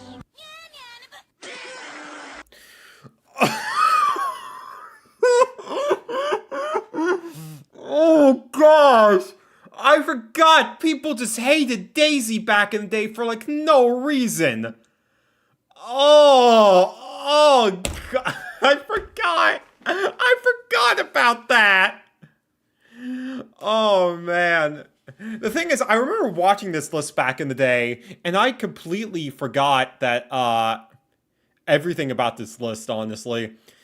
Daisy Bat, it literally just annoying therefore back in the day. Justice for Daisy, yeah, I cannot tolerate that. Always the better princess compared to Peach. Rosalina is still better than both. Well, anyway. Throughout the years, I've had an absurd amount of fun with its minigames. One of my If he picked foul play, that'll be really funny. favorites is Snowball Summit. Let's face it. And we're using Sherbert Lamb using Double Dash. Sure, I'll take it. Snowball Summit, it's a fair shout for 3. It's one of the better ones here. Again, like with that book scrim and stuff, I love the survival-based minigames in particular. Snowball Summit is a really good one. Any kind of snowball fight is a lot of fun. But in real snowball fights, you need to be careful, as large snowballs can actually cause physical pain.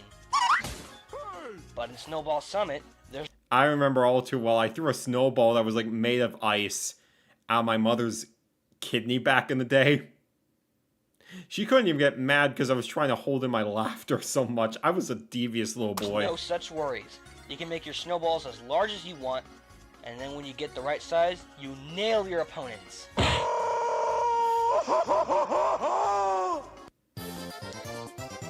the best. This was a good one. You know what's really fun? Shocking people to death.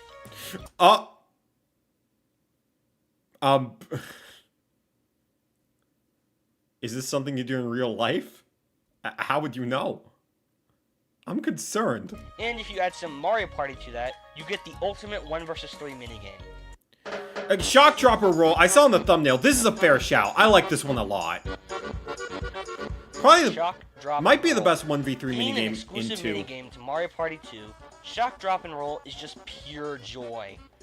Yeah, this minigame holds a special place in my heart. My father died while playing it. 3 players balance themselves on a massive rolling wheel, while the lone player stands on a safe platform and roast them.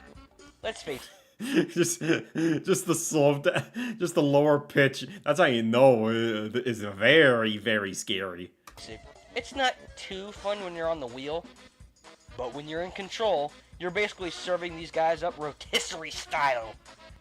It's really If you funny. played this before, you know how much fun it is. You just feel so evil. You stole my star last round. Oh.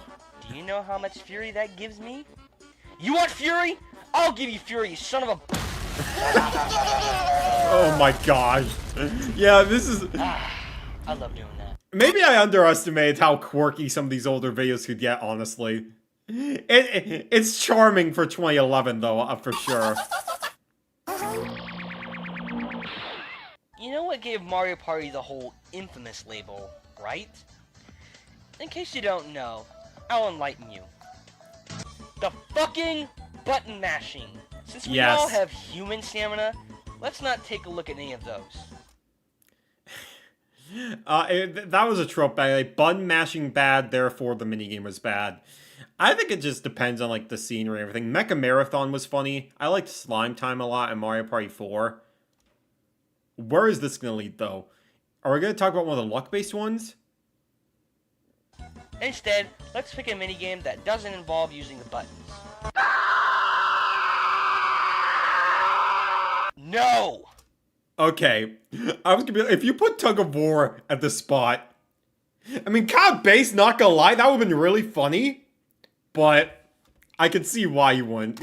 Let me just make this simple. Analog stick rotating minigames are awful. Speed hockey! Hey! My god, this game's addicting. Yeah, this one is just like Taking the so classic concept of fast-paced. Pong, speed hockey is self-explanatory. It's 2-on-2 frantic Pong mayhem. At first, it might seem kind of boring, but the second that Koopa shell skews off, things get intense. You lose control of it so bad that it can actually go inside your own goal. No. Oh, shit. Yeah, it's very... If you play this with 3 of your friends, you'll laugh your asses off. Yeah, it's very, very all over the place, for sure. It's like, it's so hard to keep track of where, the puck is, but that's what makes it so satisfying. Charge! To the left! Oh, I got it! Booyah! the rest of this Consider is just gonna be yourself dominated, you TF2 Scotch clips, son of a bitch. honestly. Get over here and I have me forgot about this defend, part. you idiot! Too slow. Ah, you fight like a girl! Nice catch, knucklehead. I am not done with you This is like a I am machinima owning you, that's not fat, bald, machinima. Fat. Cheers, mate! You're doing good, lad! I'll put it in my trophy room with the others. I will not tolerate. And it's just gonna keep going. Oh man. Incoming. Very much filler in the video. Wasn't supposed to happen. Maybe keep it to the one. Am I too but violent like, for you, Cupcake? Yeah, nice moves, Mumbles. This map ain't big enough for the two of us. To the right. Got anything funny to say about that, funny man? Nice try, pal. Ah, that's the way you do it. You are no match for me. You cannot beat me. Fire! Fire! Fire! Guts and glory, lads! I didn't need your help, you know. Stand on the bloody point, you half-wit! Right face! I am bulletproof! can we just watch this for the rest of the stream? It's so dumb. It's so great. Yeah, this is just type of stuff you're not gonna get back. Just take me back, honestly. Take me back. I never did play TF2 though, admittedly. But like this is, it's charming. It's charming for sure. This is definitely more charming than it is like what we're doing here. But as for the rest of this list, well, let's check it out right now. And we're still getting the intro for part 2. Okay, we're skipping ahead. We're skipping ahead. We're not sitting through the whole intro again. Remember that baby penguin from Super Mario 64? Did you ever try dropping it off the side of the mountain? We're talking about Pushy Well, Penguins, if you right? did, do not play Mario Party 5. Pushy Penguins is a really good not? choice, all things Well- considered. Oh, look at the penguin. It's so cute. Pushy Penguins had to be on here. It's such a frantic minigame that I often find myself yelling at the TV more times than not. Oh no, I'm trapped. Come on, Mario, move your ass! Is this about cheating and throwing your baby off a cliff? Please, I didn't mean it. Oh shit, I'm gonna fall. No, no, no, no, no. Great fun. Yeah, no, Pushy. I've always loved. Pushy Penguins. Maybe a little bit short. All things considered, I'd love an endless version of this, honestly. And now I could probably play as the penguin in friggin' Mario Kart World, so that's always good. If we had to pick best minigame in Mario Party 5, it'd be this, Coney Island, or Hotel Goomba. I'd probably pick Hotel Goomba myself. Even then, I don't think I would, just because, you know, I prefer minigames where it's just like, all of us are actually... I mean, even then, like, I enjoy some, like, racing-themed minigames where I'm not actually interacting with the opponents. It really could go anyway. As we established with Speed Hockey, 2 versus 2 minigames are frantic, fun, and bring out the competitive side of the player. And Depends so on here the we come entry. across the greatest 2 versus 2 minigame ever. Dungeon Duos? There it is. Yep. Dungeon Duos. Most minigames It's a usually great don't one, have all things too much considered. substance to them. It's majorly based on the luck factor. But in Dungeon Duos, it's a whole different story. This has to be one of the only team-based minigames that truly requires skill. To start it off, each teammate will have to rapidly press the button displayed in order to get their partner past the gates. Next, a similar thing occurs, except that you have to put some of your platforming skills to work in order to get across these rotating platforms. Then you have to overcome a series of pipes by finding the correct one. The correct choice of pipes will eventually bring you to around a balloon burst as you attempt to pump up your balloon and escape before the other team can. What a great minigame. It really is. It is a good minigame for sure. Would I put it as like my favorite 2v2? Honestly? I mean, maybe. But like, I play it so much at this point, I kind of know the formula by now. I don't know. I really like Reverse Bomb from Mario Party 4 a lot. Order Up is good too. Dungeon Duos is definitely great, but why I say it's the best 2v2 minigame ever? It's up for debate, honestly.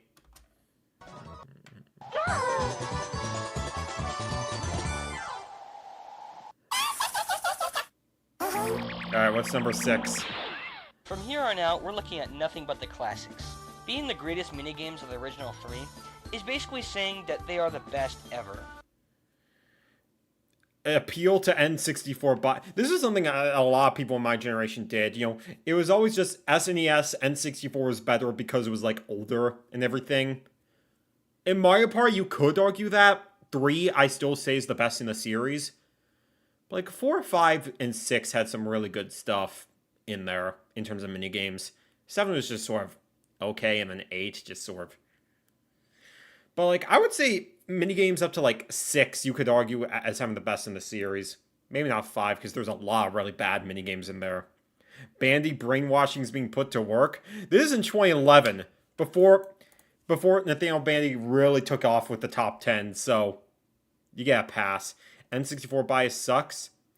Mario Party, I can kind of give a pass on. There was some really good consistent stuff in like 2 and 3 Our in next particular. entry is from the original Mario Party.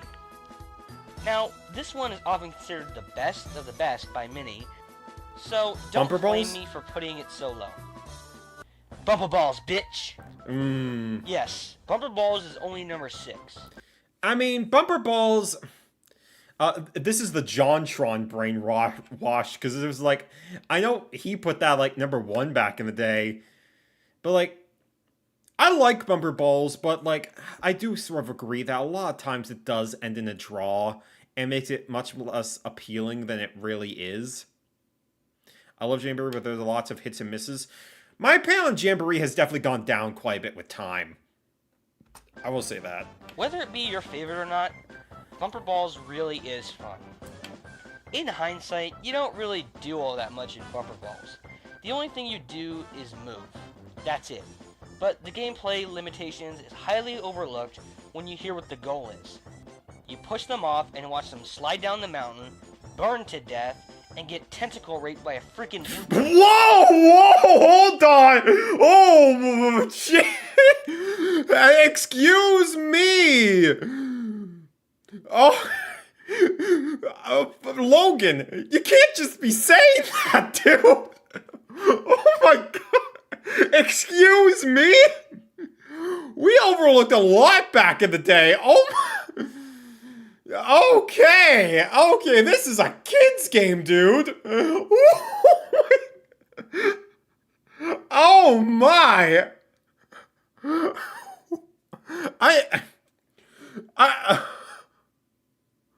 Okay. This was back in the day where a lot of those types of jokes were normalized. So it's like, I guess. I mean, SMG4 didn't stop with them until like, what? 2017? So it's like, sure, but like, that doesn't make it any less out of pocket. Oh my gosh. Okay. Bro, chill out. Damn! And he ends up with the way he says that, too. Oh my gosh, yeah. Maybe these videos were a bit more unhinged than I remember. After all that, Maybe it's no surprise he turned out the way he did. you just feel so evil. Oh no, This don't. point is mine. It's Do you another understand TF2 that? You segment. cannot hide, coward. I am coming for you again. Kill 'em all! Found my ball. You'll never hit me. You'll never hit my tiny head. Are you all trying for a Section 8? You camped the whole time for this?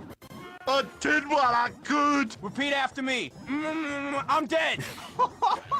I never liked you. Yo, if you didn't want me to kill you, you should have said something.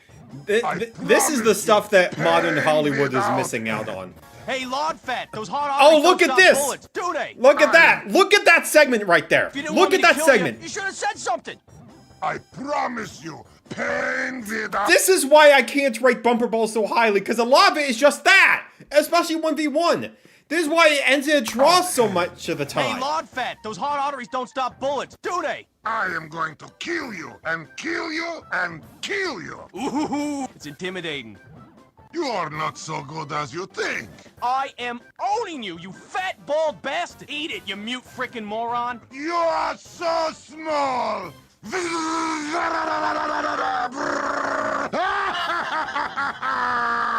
Diagnosis? You suck! You, I do not forget. Where's your precious It's gonna hippo end in a brains draw. now? It's gonna end in a draw. That's literally, you put in number 6 and the footage you showed ends in a draw. There's no shot. There is no shot. You aren't gonna see Bumper Balls on my top 10, because this is how most of the time it ends. This is It's just the beginning of coward's the way pain out. I will cause you. Oh, that Shy Guy. Always shrouded in mystery. No matter what game he appears in, he usually seems to be placid and carefree.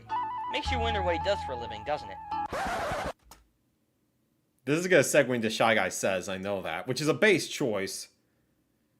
Oh, you haven't heard? His occupation is heartless, cold-blooded murderer. Hey! So, this is his day job, playing Shy Guy Says. Here's the deal.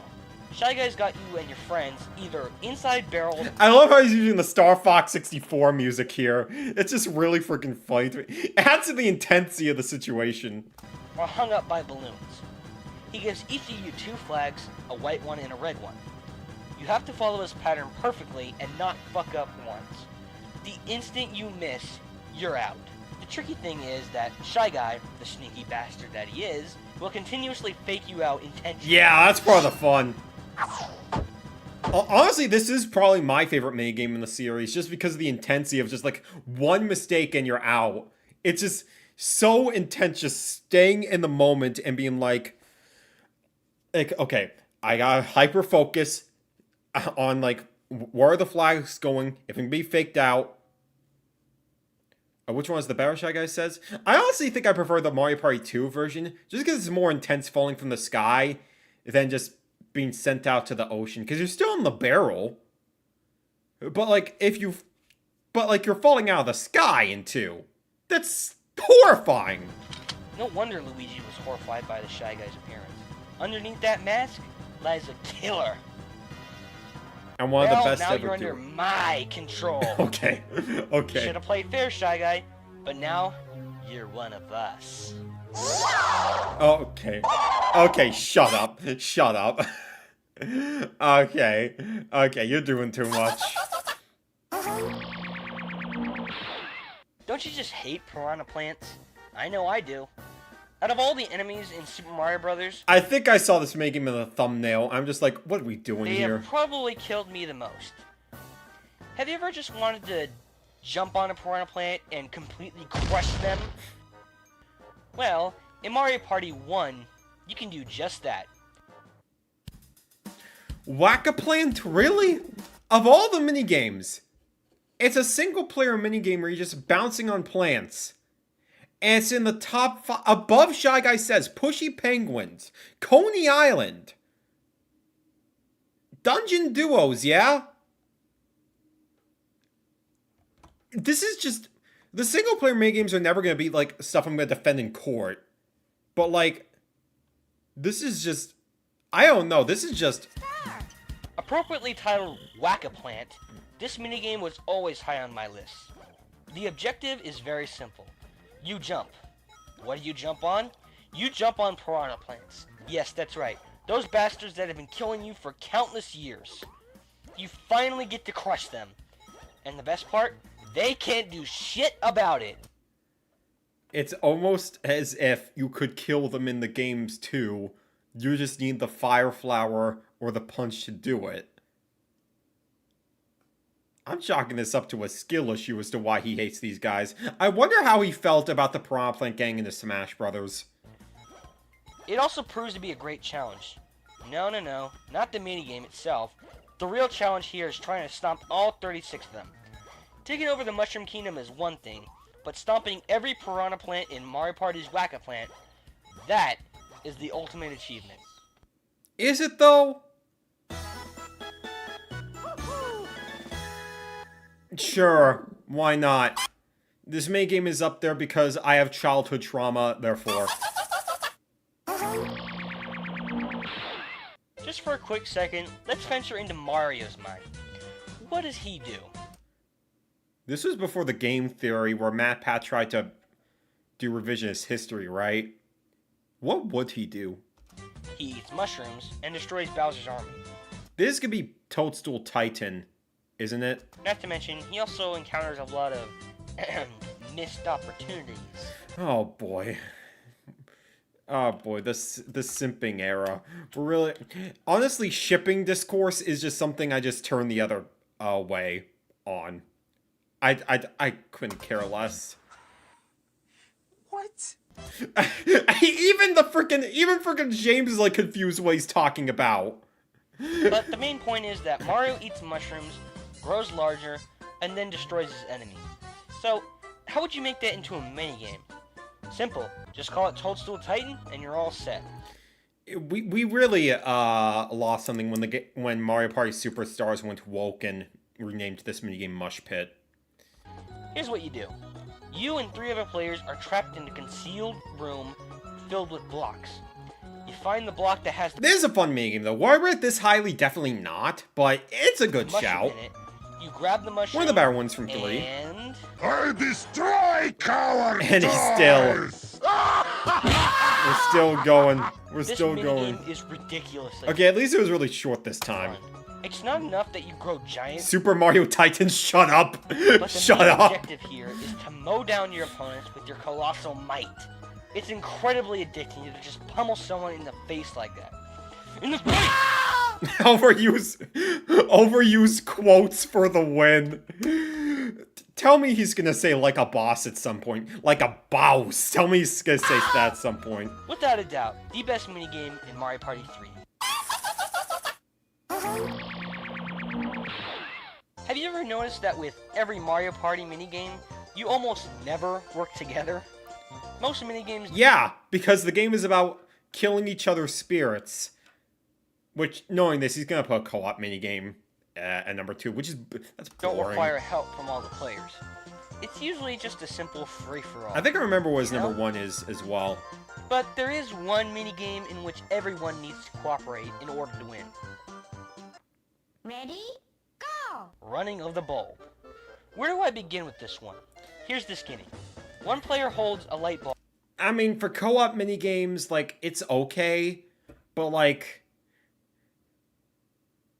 I'm not gonna rate a co-op minigame this highly. Like, I'm in Mario Party to win, not to, like, work together with people. It's like... There's a reason why these types of minigames never really came back after, like, the first game. Because it's just, like... Part of the fun of Mario Party is the competition aspect. So without that, I'm just like...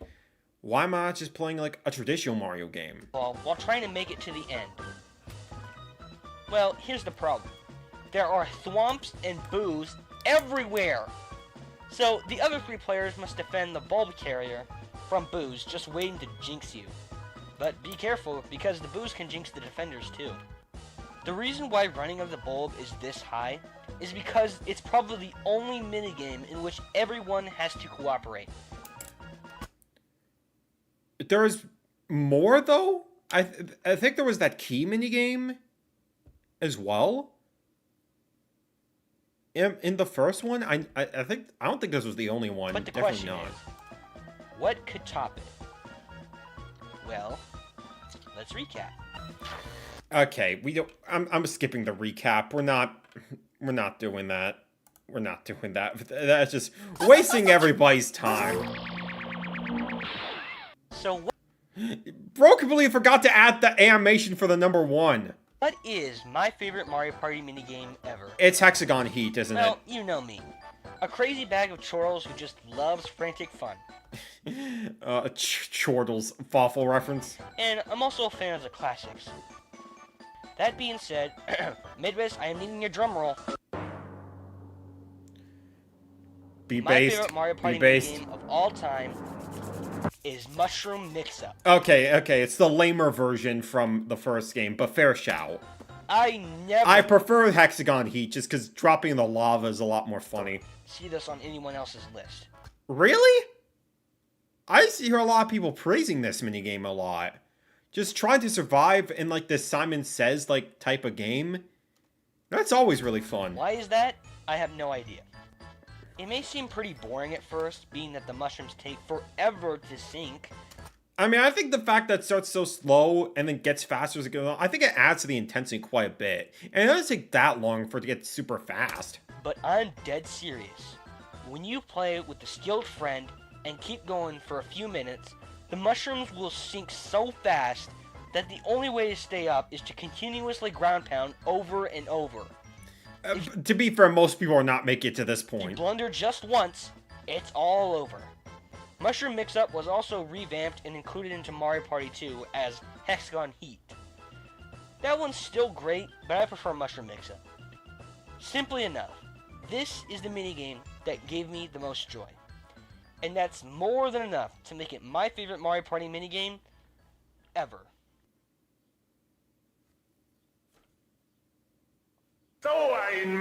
There it is. There's the line. Let's frickin' go. But yeah, overall, this was a fun blast from the past. Some very out-of-pocket stuff. Some very, for sure. Like the tentacle thing, we did not need to hear that. Dragged on a bit with the TF2 stuff. A little bit silly with some of the chortle, Fawful jokes. But overall, I would say this is a really fun. This was a really fun time.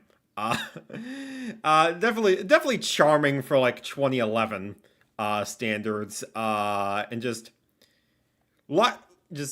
I'd say most of the choices are pretty solid. I would not put running of the bulb or like Whack-A-Plant on here at all. Most of the choices I think were very fair. But how does he remake this in a later year? So we're gonna go back to the channel now. I'm gonna leave, hold on. I'm gonna give us a moment.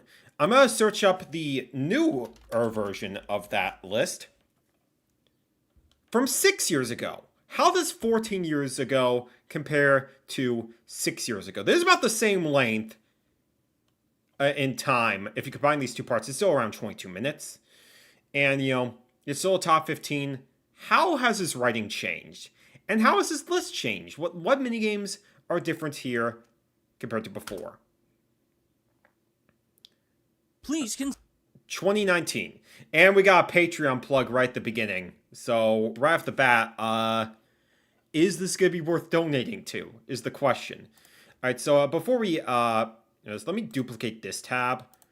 Just so I can have an easy frame of reference for, like, going back to, like, comparing his old choices to what's new. So this was 2019. So the newest game at the time was... Shut up, intro. You're not Animal Guy anymore. You're Fawful's Minion. You've been absorbed into Fawful's Minion. Okay? So, 2019. When he definitely became a lot more of, like, his overly enthusiastic style. Let's see how much has changed since then. Let's see how he's changed his presentation, his writing, his characterization, and most importantly, does he still have a good list? consider supporting the not-so-great Fawful's Minion on Patreon. The not-so-great. Certainly how I felt last time. We might be getting into the quirk zone, so fair warning, y'all. If you're not into quirk, leave now. For just $1 a month. Link down in the description. Yeah. Even just promoting the Patreon, you could tell, like, the characterization in his voice, it's already there.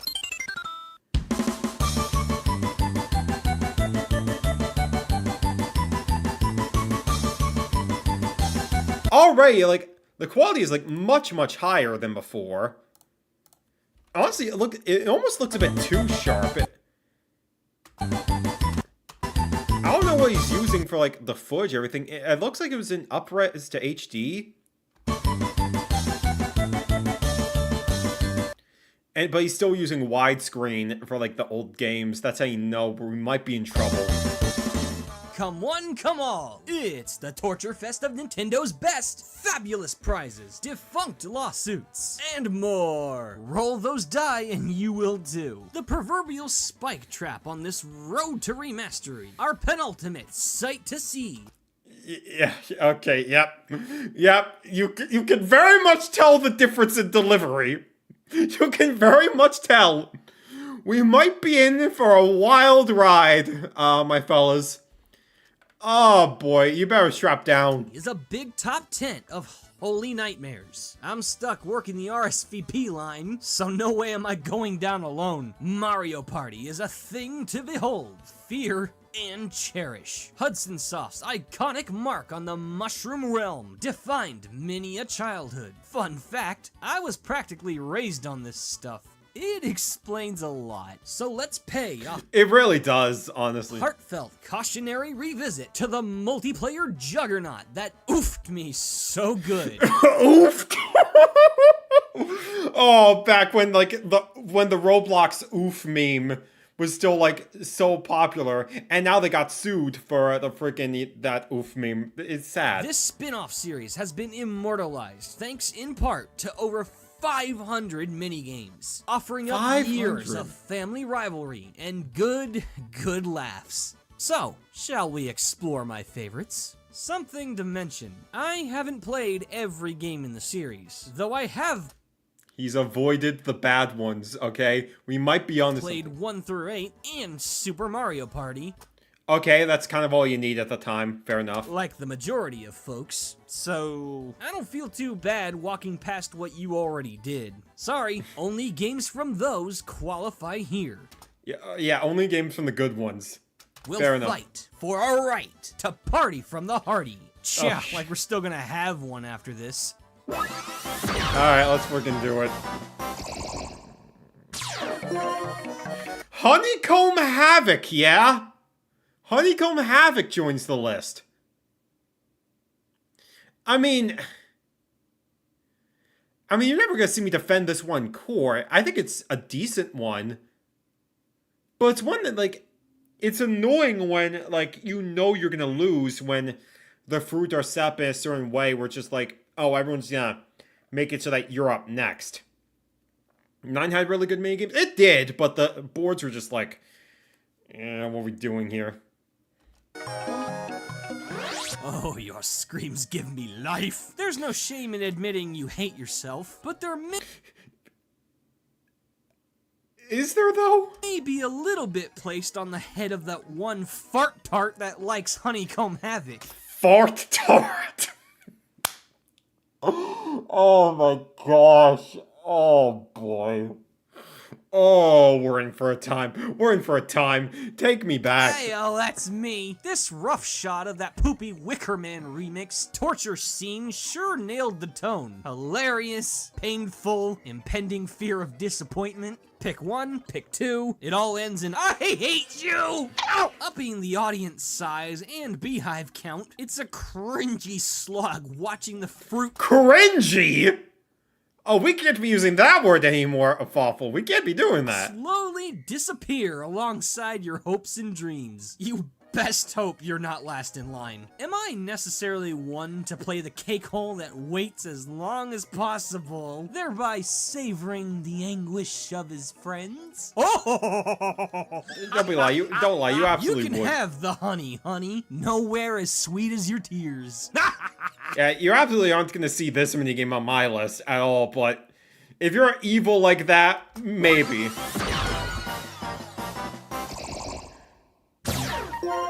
And it's still here. Immediately lower than it was before, but I don't know if I would rate that high these days.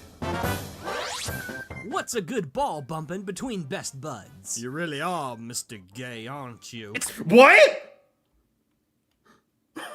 Oh my, no.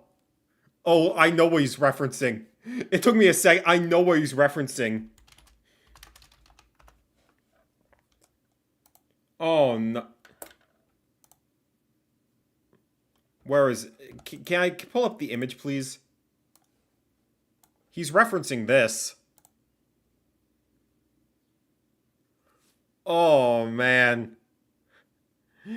Admittedly, like... Where'd that come from? Hold on, can I get the whole context again? What's a good ball bumping between best buds? You really are. Oh my god! Oh no! Shut up! Actually, shut up, dude! Actually, shut. Oh my god! It's the Super Mario Galaxy. Yeah, that's why I pulled up. And then the content. Oh, that makes it even worse.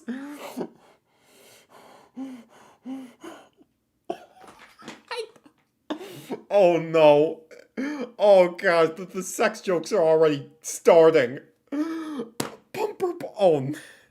I might need a drink. I might need a drink. I might need a drink. Oh my gosh.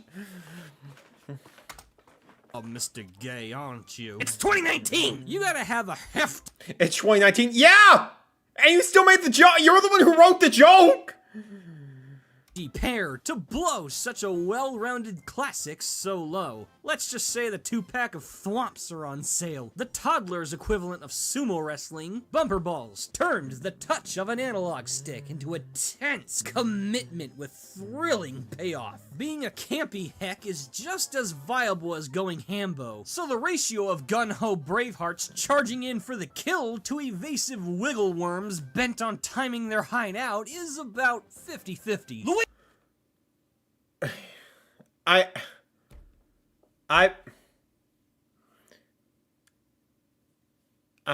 don't know anymore. I think I just have to embrace this at this point. Luigi, for God's sake, stand still! Okay. Not like that! All the Luigi wins by doing absolutely nothing, of course. You gotta throw that in. I forgot the 3DS Mario Party games. We all did. fun hinges on the ensuing banter. This is as fun as your friends are, making it inconsistent at large. Yeah, and you're showing just that footage, just bumping into each other like 4 times. And the same distance. It's just a constant loop. It's just a constant loop. Even with 2's additional... Okay, he did lose, admittedly. Dirt piles and ice physics. Being well-rounded isn't all it's cracked up to be. But I got to make my dirty jokes. So...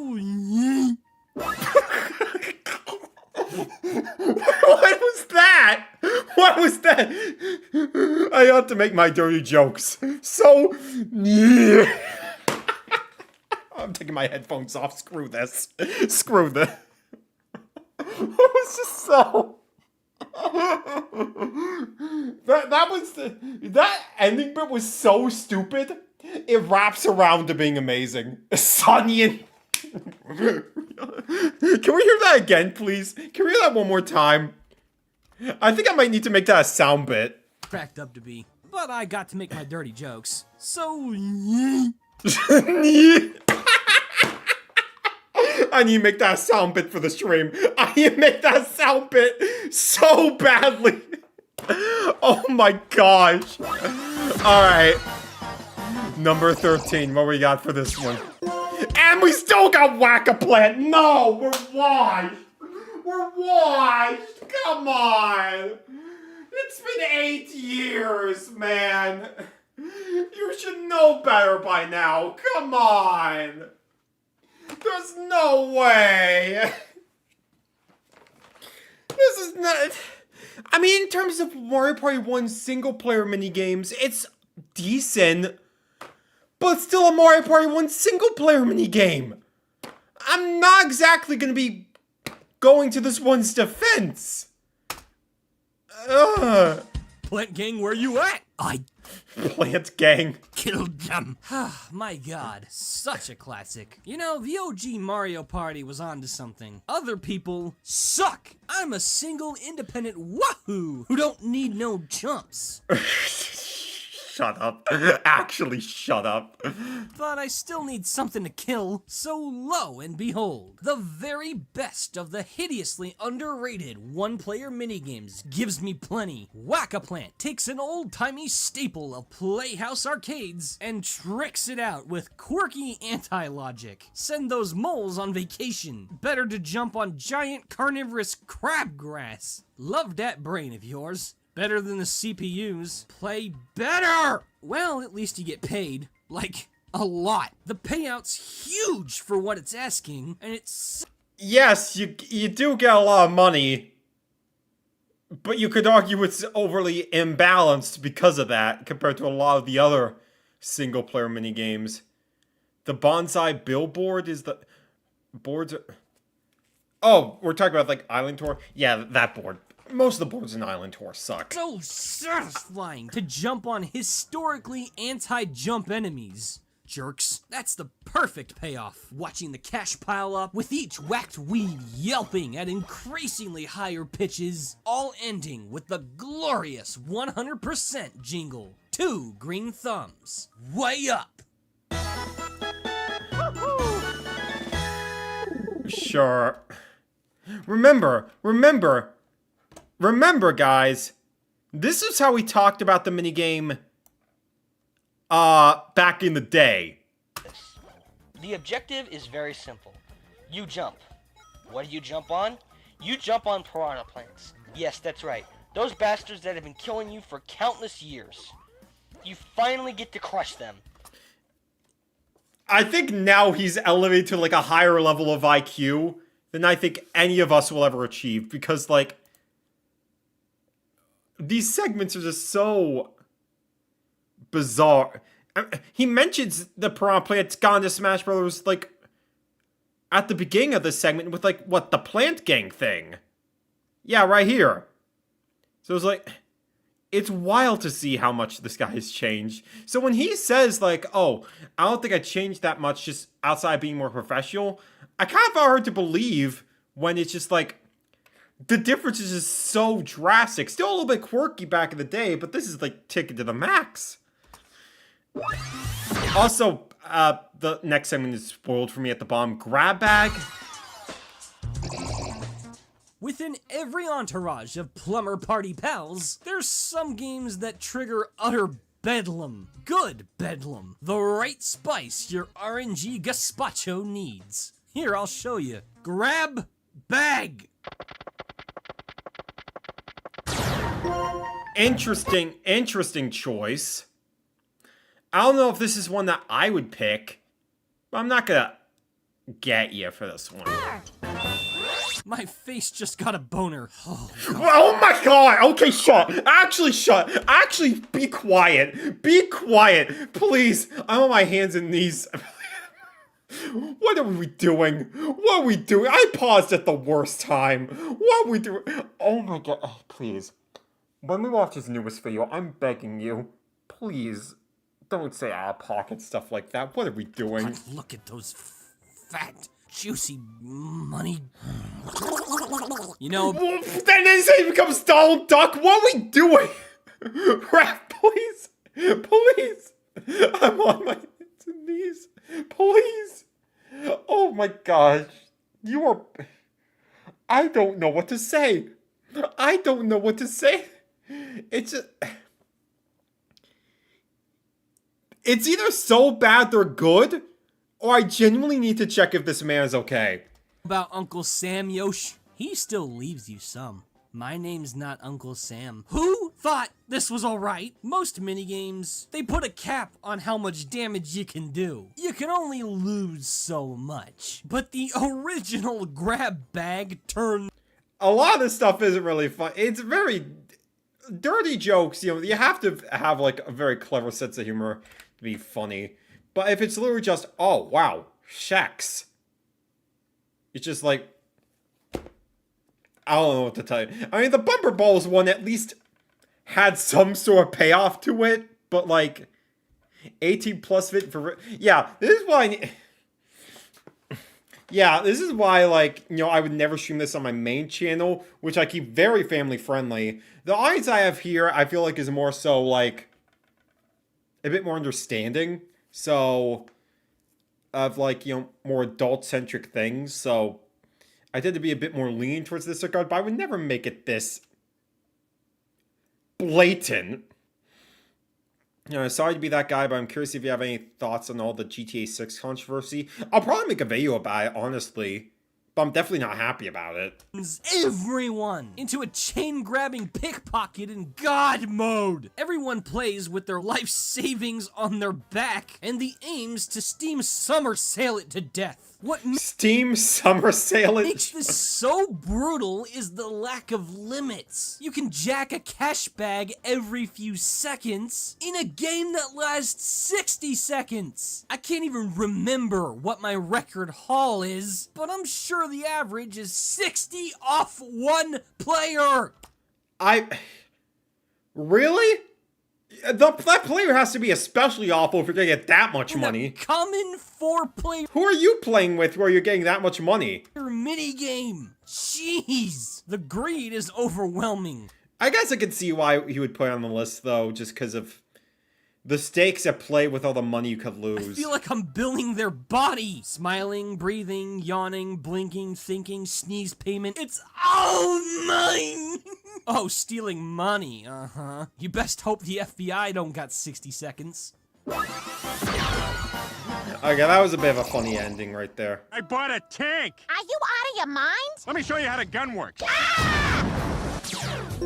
Shell-shocked is a fair shout. Shell-shocked is definitely a fair shout. I'm sorry, we haven't seen a single minigame that comes from Minigame Beyond 2. The N64 bias is still very, very strong. Kind of fascinates me how sometimes something can be so shallow, so dumb, so low committal, yet it just pulls you in and whispers random words of wisdom. I'm intrigued by my dumb. Mario Party 2's Shell-Shocked feeds that more than necessary, though it forgets to leave water cause playing this gets me thirsty. Setting aside the ingenuity of supergluing decapitated heads onto Ninja Turtle toys, the object's hilarious. Okay, that was a good joke, admittedly. Seriously linear. Kill! Shell-shock. I know they changed the name of Shell-shock. I don't remember what it was called, but it's much more lame now. Or be killed. You mean life? Oh, what wise words. I love me a good deathmatch. Something the sick clowns developing this stuff represent hard. But doing it with clunky retro tank controls in a simplistic arena, it's classically refreshing here. Yeah, it's dumb. There's not much depth, even for what we're dealing with today. I mean, yeah, I don't know. I like Shell-shock quite a bit. There's something about it being so slow and melodic, but in such a confined space where it's just really, really intense. But I don't know what to tell you. Blasting's fun. I can make my own sound effects. Pew pew, boosh. Yeah. Innocent mind right there. I gotta stop pausing before the transition. It's spoiling all the entries for me. And now of all the Mario Party 4 minigames too, Mr. Blizzard's Brigade. I mean, it's a good one, but one of the best in the series? I don't know. It's like, in a game that has stuff like Stamp Out, and like Book Squirm, and 3-Throw, and like, freaking, what? Again, Dungeon Duos I would still say is better. Reverse Bomb. I'd even take Blame It on the Crane, honestly. But the Snowman one? I've never seen anyone rate this highly. Winter already? Then why am I sweating so much? Because it's only winter in the southern hemisphere. I'm burning out here in Arizona. Well, you don't wake up in a warm sweat, do you? Don't answer that. Calling Mr. Blizzard's Brigade cool Yeah, I'm not gonna answer that, because that's out of pocket. would be a disservice to both ears and hearts and the word cool, cause the tempo's pretty spicy. This particular flavor of Just Don't Die is lined with low-key anxiety and respectively tall piles of salt. The sightly ring of titular snowmen and madams over a frozen pond is juxtaposed with their unspeaking bloodlust. Contestants drop faster than Little Mac mains as they slowly ice every Lil Mac, that's a good schmuck joke. in sight. It's like Bombs Away, but prettier and much easier to get blindsided. Oh god, I just love how done your body is when you get hit. It's like one of those fake pony rides with cataracts in the eyes. And my suffering. Once the big one starts moving, I'd never really noticed that about those horses, but sure. you're gonna need a pry bar for your butt cheeks. Get a Master Dodger as a rival, and you're gonna grunt under all that tension. Hit that chunk! He has his own zip code! Oh, good. Wario Pop, $10.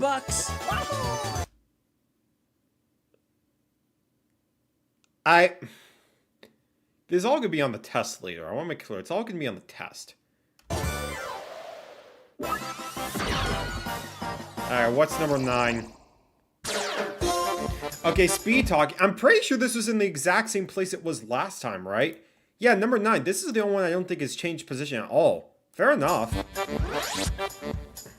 Foosball? Not foosball. Ah, the days when Pong was the hypest of the hype. Grandpas the world over huddle around the FM radio. It was a tense Wii Sports Grand Finals, so let's go live to the closing event, Speed Hockey. Really though, this is just about the most fun I've ever had with the Pong template. Quite an arena, coach. Breathing room on par with Tokyo crosswalks means there's a shell ricocheting every 2 frames. I've legit gotten dizzy keeping track of the puck. Classic Real. 3-point terms for victory. Don't blink, don't laugh. I say that like it's possible. Yeah, this is one where, it's, again, like, keeping your eyes on the screen at all times is very important if you want to win this one. If this doesn't have TF2 ads, I'm leaving, honestly. Just like bumper balls, it's standard stuff with CPUs, but erupts into a bleacher full of coked up gremlins once the fellas join in. Someone's gonna keep it on practice forever, and it's probably gonna be me. Dang, we lost something. We lost him to the woke mob that won't put TF2 clips in there. You fight Tragic. like a girl. Nice Tragic. catch, knucklehead. I am not done with you yet. Actually I am tragic. owning you, you fat, bald, fatty, fat. Cheers, mate. You're doing good, lad. I'll put it in my trophy room with the others. Absolute videos. I have to dislike the video now. I have to. It's by obligation.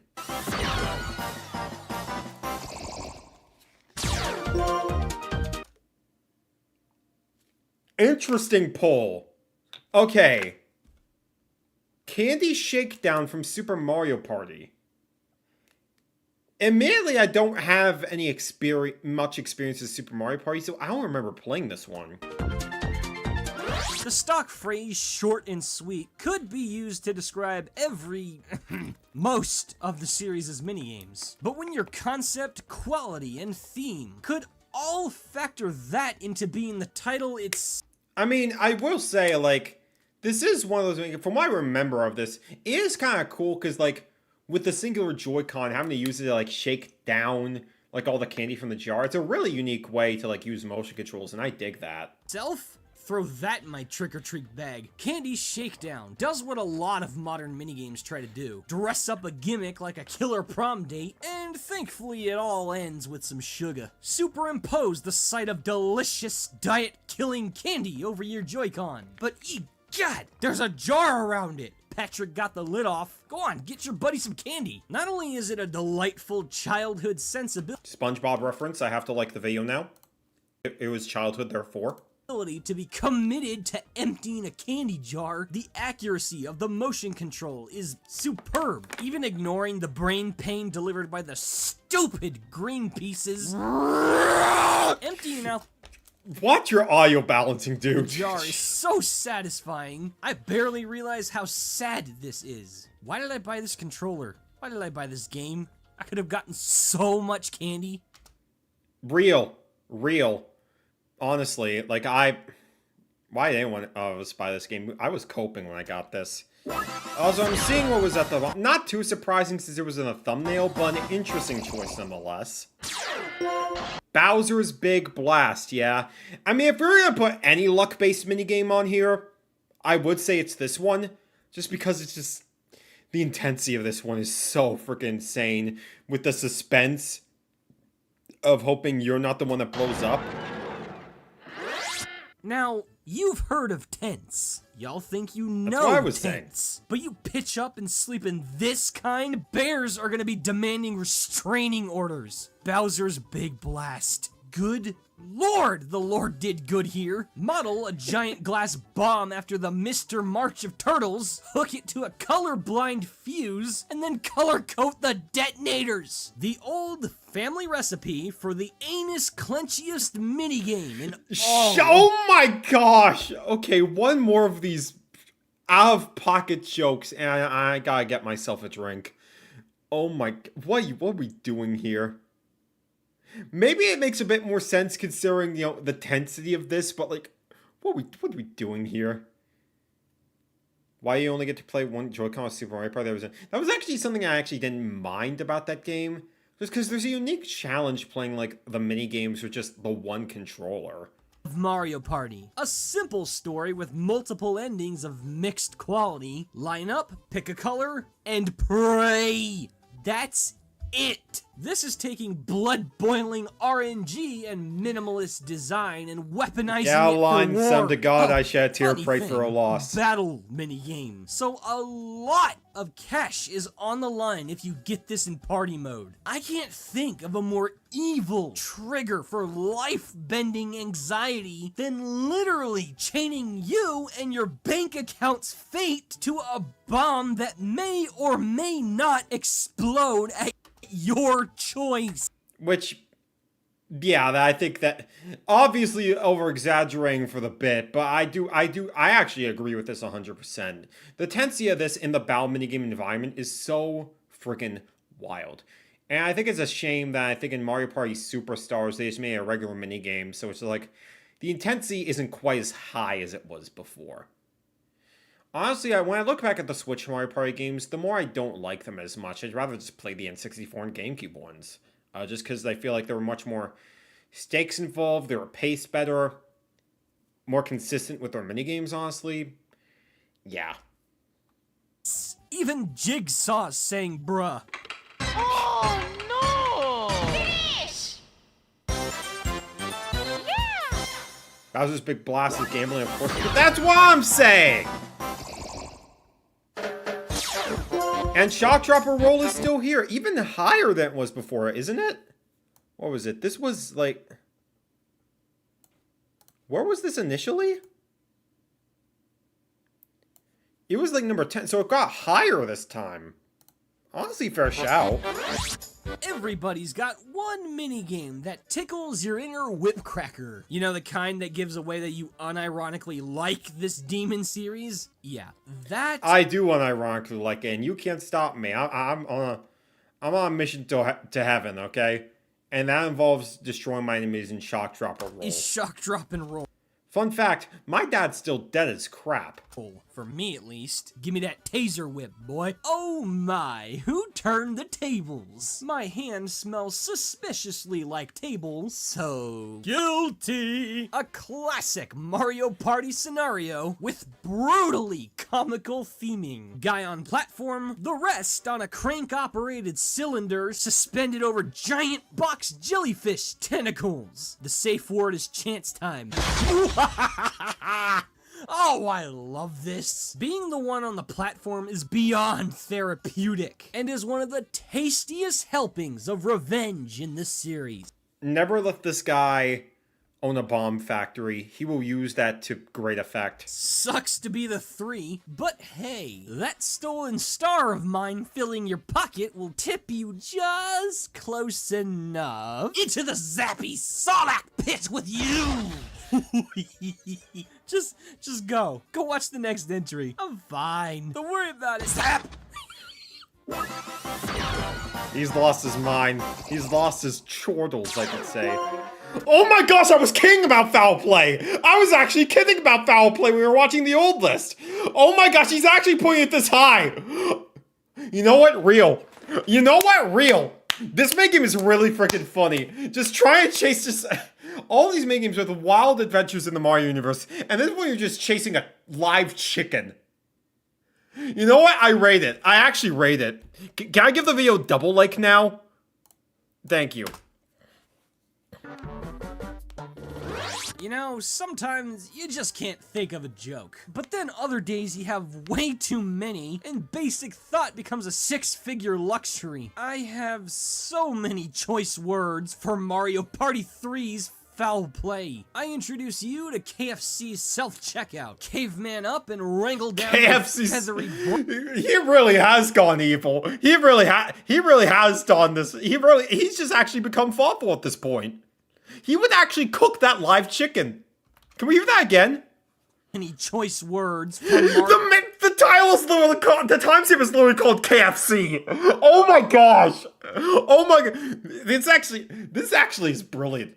This is actually... I take back everything I've ever said about him. This is brilliant. Mario Party 3's foul play. I introduce you to KFC's self-checkout. Caveman up. He's actually gonna make an evil burger. and wrangle down your feathery brunch. No pointy sticks allowed. Look, I get it. Mario and the fellas probably just helping a farmer get it back in its cage. Goody goody gumdrops. But after so many years of not catching that stupid chicken, all my collective salt had better be sprinkled on his tasty Calling it now, he popped off a chicken jockey. Shut up. Okay. 11 herbs and spices corpse. I suck at this mini game so much. It's to the point of comedy. Okay. Obviously, you don't. Yeah, this is actually a pretty dang good joke. Morbid as all heck. But it's really mad after Ocarina of Time. Shut up. Actually, shut up. Generously open space and deliberately delayed scooping totals up to a hilariously embarrassing grope fest where everybody goes home hungry. I'll eat up the laughs though. I've gotten headaches laughing so hard at this stupid game. I'm crying, I'm wheezing, I'm chicken stripless, there's no hot sauce and yakety sex blasting all the way to the... What did you say again? What did you say? I'm chicken stripless, there's no hot sauce and yakety sex blessed.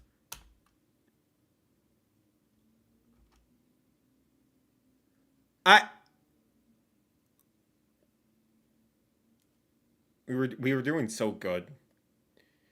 We're just And all the way to the bank. I hate playing it, but love the experience. Classic Mario Party. I'm ordering the beef next time. Shut up. We were doing so good. We were doing so good. Book score even higher than before. Okay. What was it last time? Wait a minute. 12. Okay. Okay. Best minigame Mario Party 4? We're trying not to do the job. Best minigame Mario Party 4. I'd rate it. You ever wonder I could even see an argument for number 1, honestly. why a lot of people don't like reading books? Someone hasn't played Mario Party 4. Why get lost in folds of magical paper when you can get crushed by virtual paper instead? This is why gamers should read. This is punishment for them not reading. Get on that, schoolers. If elementary book reports were this fun, I'd be the king of Yale before puberty. Booksquirm's a champ. Once again following the Just Don't Die theme. A book fatter than the devil's donut-loving Bible made of concrete is your existential bane for the evening. The context is really funny in hindsight, since reading is good for you. The pace gets crazy down the line, especially when played in the rec room. 99 pages? Are you out of your mind? The highlights for me are blocking others and the therapeutic squish that follows. Violence. Killer book, killer game. Checkmate, Stephen King. Yeah, book score. I have nothing but good things to say about this one. He was cooking with that. Okay, a Super Mario Party. Slapperazzi. From when I played a Super Mario Party, this was one of the standouts, so fair shout. Memes notwithstanding, the Mario Party series generally doesn't directly encourage you to be a butthole to your friends. Steal from them, incinerate them, feed them to man-eating Slapping plants, them is but we fun. Still good. Enter Slapperazzi. Now we bad. Mad bad. This game turns on the trash talk more than a cartoon garbage can. The concept is pure gold. High-profile photographer needs a star for their shoot. Now if we could all form an orderly line... Move, skank! I'm gonna be famous! Yeah, for kissing toilets, plum scum. Come here! Ladies, you're both beautiful, but I'm adorable! Move, your fat Tinder-bait cow bum! Mom's told me it was picture day. Being paid cold hard coin to punch your chumps out of the way for a good pick is a foolproof way of harvesting keks. Say cheese? Make cheese. Harvesting keks? Fool paid cold hard coin to punch your chumps out of the way for a good pick is a foolproof way of harvesting keks. Okay, maybe this is not my place to talk since I still say stuff like chungus and everything. And I say stuff like skivvy toilet to annoy my friends. But like... Oh boy. Was this around when Keck or Cringe was still relevant? The Pie Game? I forgot about that one. This is a good minigame, it's just a shame it's in a really mediocre game. Say cheese, make cheese. Love it.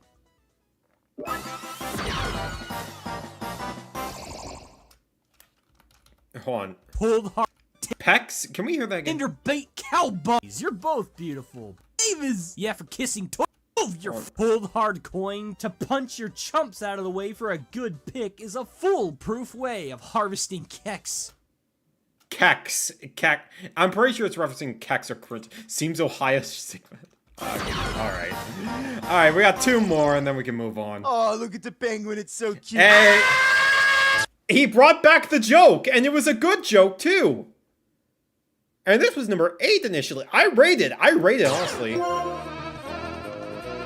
Speaking of hilarious, I've come to really love that confused mixture of wholesomely cute and The best violently animal funny doing that the most Pushy violent things. Penguins It's great. hand delivers on a silver platter. A scenic standstill on a beautiful sheet of ice turns to cartoony horde hysteria as a colony of starving penguins flock to the waters behind you. And of course, they don't all go the same speed. Some slow, most fast. That's part of the fun of this one, just the intensity of like avoiding all the penguins and just making sure that you're in a good enough lane so that you don't get trampled over by just the horrible RNG that comes its way. And the only reason I wouldn't rate this high is just I just wish it lasted longer. 30 seconds is not long enough for this type of thing. And I wish there was an endless version too. So easy to get trapped and carried off to the set of Titanic. Oh, James Cameron, excellent work. Oh gosh! The set of Titanic, yeah? This is horrifying. That is horrifying. We're seeing Jack in there? That is morbid. On top of the tastefully terrifying sensation of getting dogpiled to death a la edgy March of the Penguins reboot, my chortly mind likes to think that these are all the little babies you dropped off the icy cliff over the years. Never say no to a hug! Hey, you did this. Got nothing else to blame, you monster. Honestly, yeah, but fair shout. Some things never change. It's still number 1. Okay, fair enough. Still the champ, I see. No other MP torture spree makes me so happy. See, the mushrooms aren't. Guys, is Tupac dead? Those are bars. Can I check real quick? I want to check, like, what was, like, going back a little bit. Yeah, Running of the Bulb is completely gone, so you know what? He's back on the right side of history. Toadstool Titan's gone. And yet Whack-A-Plant is still...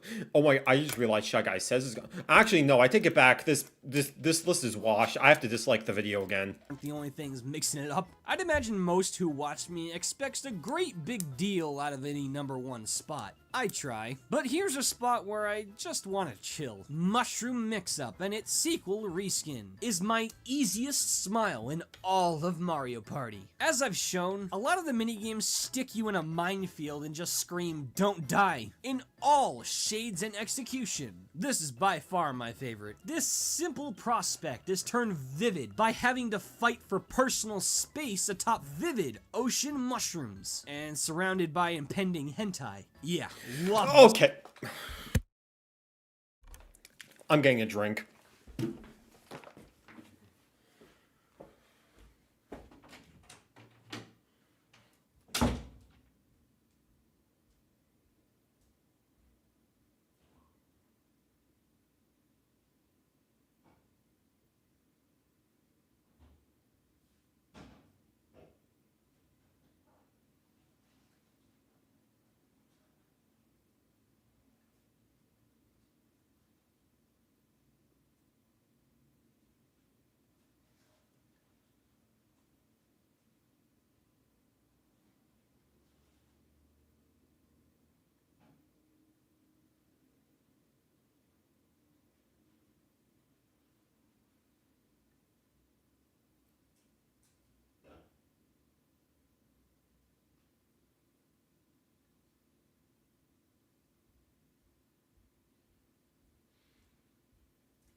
I don't actually drink alcohol.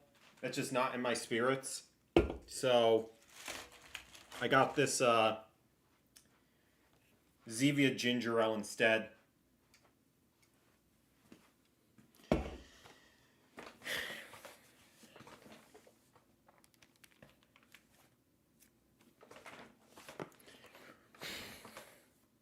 And I still got more tortilla chips. So I have to channel my inner XQC where I'm just watching the video and doing nothing but steal it. Even if I walk away. So. Cause I got nothing left to say at this point. The style here. It's especially fun, given how much sabotage potential there is. Stunning slow pokes with ground pounds, or Mufasa-ing their slow hide expecting help up. And the balance team must have eaten ocean mushrooms at some point, cause the increase in speed throws Book Squirm to the sharks. Look at this! Woohoo! Good lord, what a ride. Look, hope you weren't expecting a novel. It's fun, I love it. I'll play it any day. And I just might do so now. This is being Fawful's Minion. Enjoy the punch. Thanks for watching, guys. Give it up for the high tier. Okay, the rest of the video is just Patreon shout outs, so I'll stop it there. I definitely think the list is more consistent than the others. I do think there are definitely some better choices here. Except for the lack of... It's just that I don't know why Whack-A-Plant's still here. I don't know why he removed Shy Guy Says. I do think I enjoyed this more than I did the Sonic Forces video, for sure. But, I'm also just like... And some of the jokes were really, like, pretty dang funny, too. But you gotta lay off the sex stuff. You gotta lay off the sex stuff to save your life. Like, it's gonna get you into trouble at some point. But, honestly, this was more fun to watch than it wasn't, so, fair enough. Would I make my own Mario Party minigame list someday? Probably. I mean, I'm very passionate about Mario Party myself. I think I could figure out some good minigames. But let's just take a look at some of the comments. I was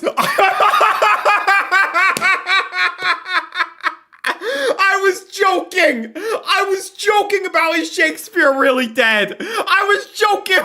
The only frame... And her name is Karen! Her name is Karen! I was joking. Oh... Oh, no.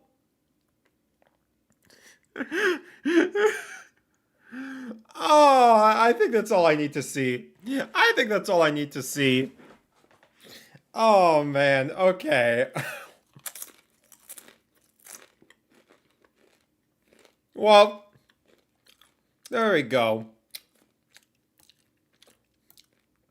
Alright, well, I think we're going to end off with one more video today. Because he suggested that I watch his newest top 10 to get a feel for what he's doing now. And that is exactly what we're going to do. I'm pretty sure this video aired the day I did my original stream as well. So, let's freaking do it.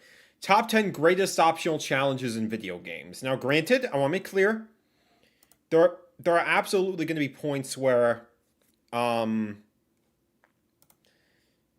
give me a second. I want to make sure I'm getting the full context of the video so my sponsor block doesn't skip anything. Yeah, I want to... There may be points where I don't really have anything to say, because some of these games I doubt I've actually played. I know Terraria is like... Terraria, however you pronounce it.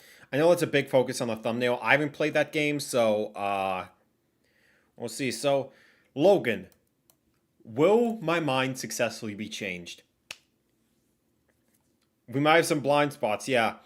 It's probably the reason why I didn't really want to react to more general top 10s like this, because there's going to be stuff where I'm just inevitably not going to say anything. But this is his newest one.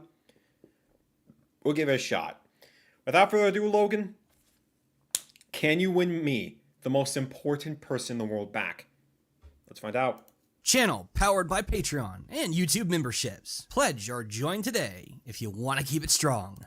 Yeah, and you should donate to me a lot of money to ensure that I can make a career dunking on people for a living. Because that's what some people want. And shoutouts to those who already have. Good on you, man. Oh yeah, this is his new theme song. The sprite work is fun.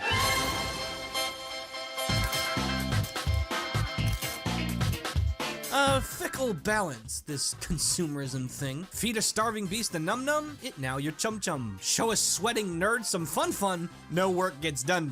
Whoops. Exchange rate be damned. Smiles are indeed a currency. Those we form by playing video games. Keep our faces rich. Hell no are we, the recreational 1%, gonna let that make-believe profit lose to gravity. Bare minimums for squares. And speaking as a proud oval, I find myself exerting fat stacks of self-imposed effort towards extra, functionally unnecessary joy all the time. An optional... I do like how we showed that last game, Cavern of Dreams. Towards extra... There's a really good underrated, overlooked indie 3D platformer. Basically uses like the Banjo-Kazooie like aesthetic. Goes and makes like a dreamscape world out of it. It's really cool. I definitely think you should try it.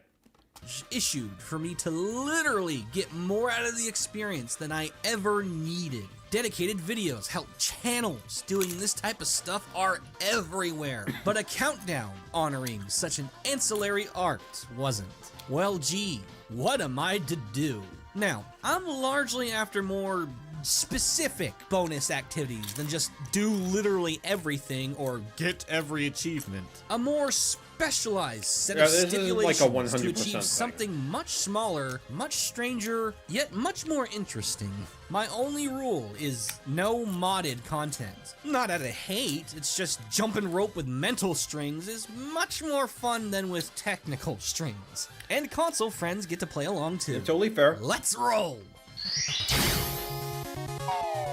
I've never pegged myself I hear the Mega Man music. Is that gonna segue into Mega Man or what? as the spitting, drooling image of greed, but some days, nope. My permission to be human stops being asked for, and I go for that stupid shit I don't need. It ain't no shit stupider and less needed than making life more difficult. Whoa, just take it easy, man. Don't fly with the makers of the boner pill, going hard and...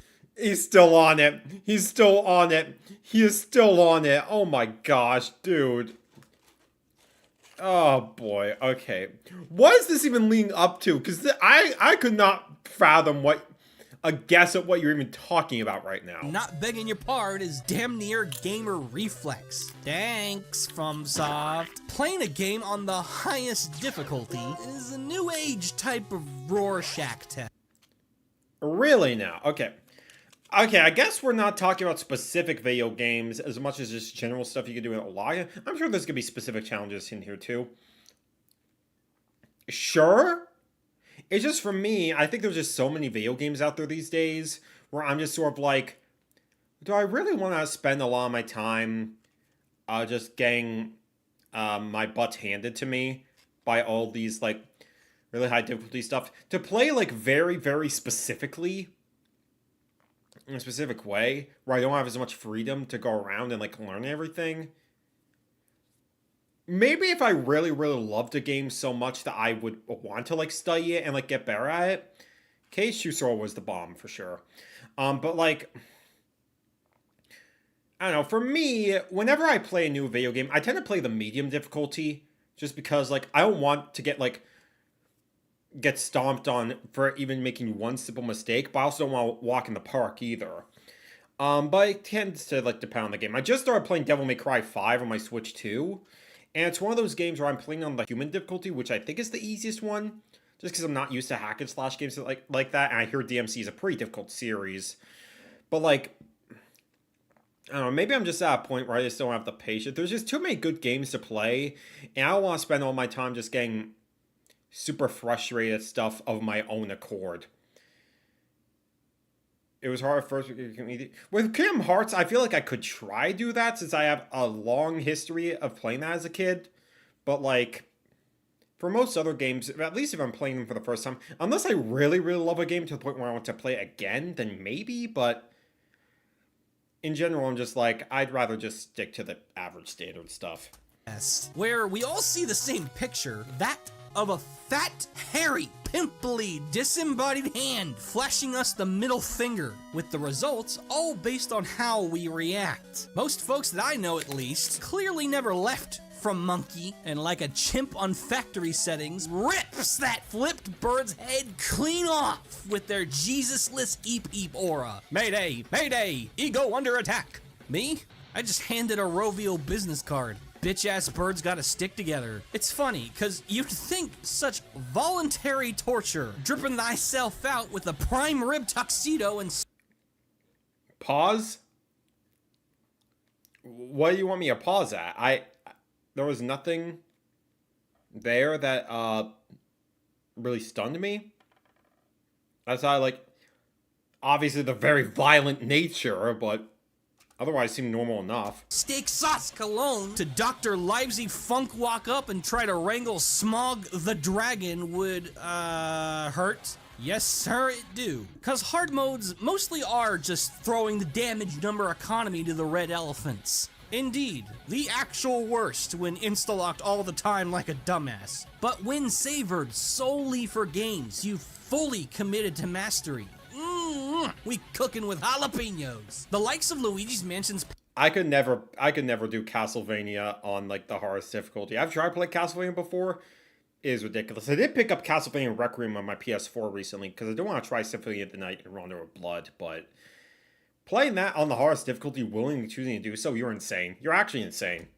PAL Hidden Mansion, Ocarina of Time's Master Quest, and most notably Terraria's Master Mode, adding onto and remixing experiences. Okay, it is Terraria, so I was right initially. That already never got old for me into something substantially newfangled. It is dangerous how alive that makes me feel. Hell, even the simpler massacre you with math hard modes in my life, like Star Fox 64's Expert Mode, Bowser's Inside Story's Challenge Medal, and RE8's Village of Shadow difficulties, somehow make deep-throating defeat cool.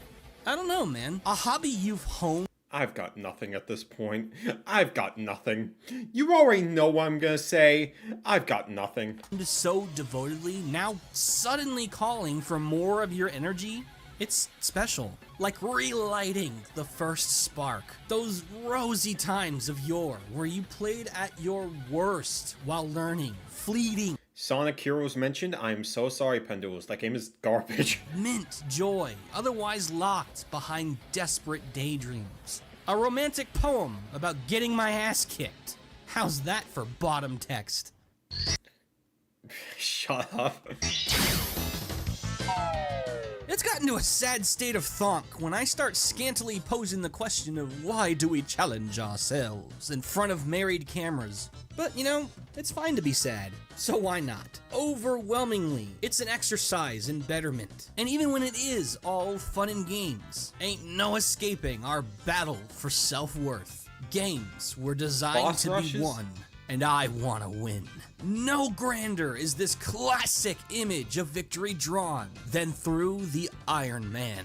What? There's 2 different kinds? 4 different kinds. The Iron Man. I haven't heard of like the Iron Man in like ages. I don't even know what it's about mainly. Fucking Marvel. Bonding to a PvP game proper means growing and staying Omega level obsessed with just 1 or 2 blips on its roster. Your ever precious mains. And he's still putting lyrics in songs over his voice. The person I'm trying to listen to, I can't.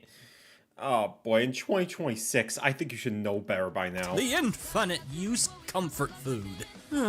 Omnicidal cheese wheel? My favorite! Oh, but a certain daydream eventually starts sluttily finger walking down your ego's pant zipper. What if...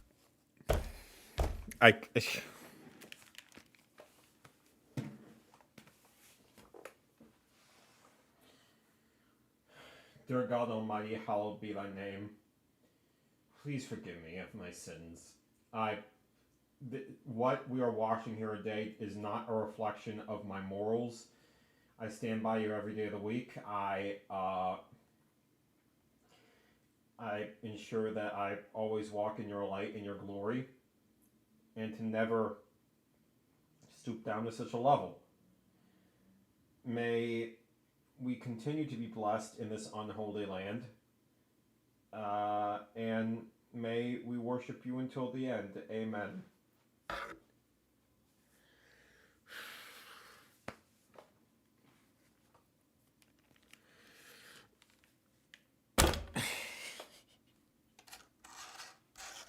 Thankfully, God gifted me one last tortilla chip for the road.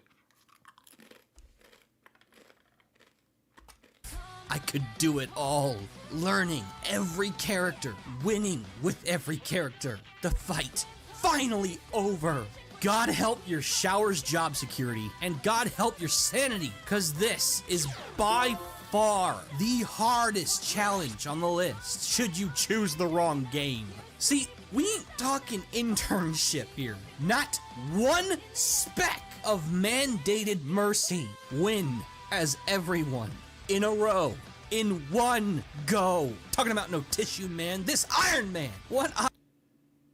In one go? Yeah, you're actually insane. Unless there's like an achievement for it, which I'm not really one for achievements and everything.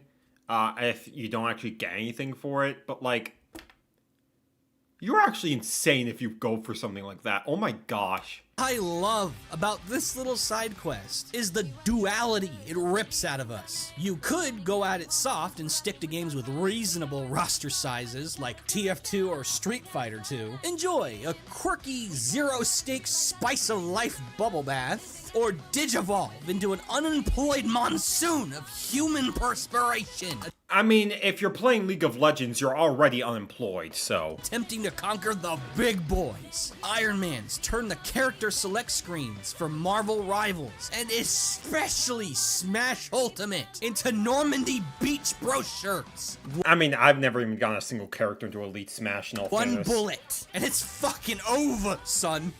So, why? For sure. Like hard modes, I rank this lower because goddamn, but both the idea and mother of all pop-offs awaiting you at its end. It's such raw, epic, primeval gaming glory. Epic mentioned! A shimmering distillment of our passion. Going all out. Just doing these kinds of challenges, single players just in turn test online death sentence? Yeah, 100%. 100%. Like, you're actually asking for trouble if you attempt something like this, especially on the harder difficulties. For the hell of us. Sweat like the wind! Bullshit! Yeah!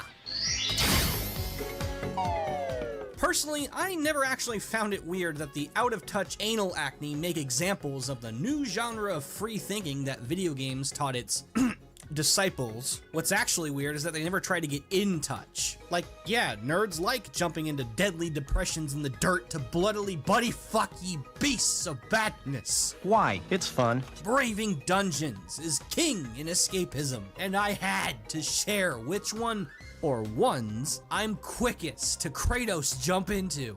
Enter the Pit of 100 Trials and Trial of the Sage Leaf. Huh. Okay, I was gonna say Thousand Year Door, sure. Pikmin 4 as well, yeah? The two juicy maraschino cherries atop the double yeah Sunday Supreme called Paper Mario 2 and Pikmin 4. Okay. Alright. I'm gonna be real here. I love Pikmin 4. I had never actually gone to this area yet. I haven't done all the post-game stuff yet. So, I'm just gonna go ahead and skip ahead of this segment since I don't really want to get spoiled on that. So... apologies for that, but, that's just how it be. I'm sure it's cool stuff, because, like, the Pit of 100 Trials is a cool concept, but, it just, I can only... It's an interesting endurance test. It's one of the most diabolical things if you lose, like, when you're near the end. So, yeah. If there's something like that in Pikmin 4, that's really cool, but I'd rather just look at it myself. So what's next? I can think of several billion reasons why fiction clears non-fiction, but cheap... beef amongst them is that it's the only goddamn place where number go up ain't a mammonic death curse on everything not holding shares. In Pretend Land, numeric Real. progress is a chill passion, where you realize rhythmic productivity can actually be kinda cool when it ain't the trapdoor of your gallows. And by far my favorite way to grind is completing a bestiary. The unhelpful joke that Games are just a fancy checklist now. is Hold on, can I hear that voice again? bestiary. The unhelpful joke that Games are just a fancy checklist now. I mean, if he didn't sound American before, he certainly did there. is too often told in bad faith, because it directly implies that checklists can't ever be fun. That's some bull I can't even ride for. Is this gonna be about achievements? Because if we're talking about achievements baked into the game, where you actually get reward for stuff, like Kirby Air Riders, for example, is a perfect example of that. Like, I think that game, you unlock stuff for, like, every achievement you get, even if it's something tiny. I think that's very rewarding. If we're talking about, like, Xbox 360 achievements, PlayStation trophies, the answer is no. I think it's just, ego inflating, and that's really it. 1 second, the pathological pack ratting of precious life that certain games enable and encourage is yet another sound bad expectation. Or I guess, collecting monsters. I guess that kind of works too. I guess this is going to phase into Pokemon a little bit. Catching them all. It's a wild journey. I mean, personally, I'm fine with just catching like 20 Pokemon, calling it a day, but depends on the game, I suppose. With feel-good reality. It's human healing 101. Combine the gravity of getting shit It is one of my goals to want to get all the fish and bugs in like Animal Crossing at some point, though. I'll say that much. done with the big gulp cup of soul bleach that is and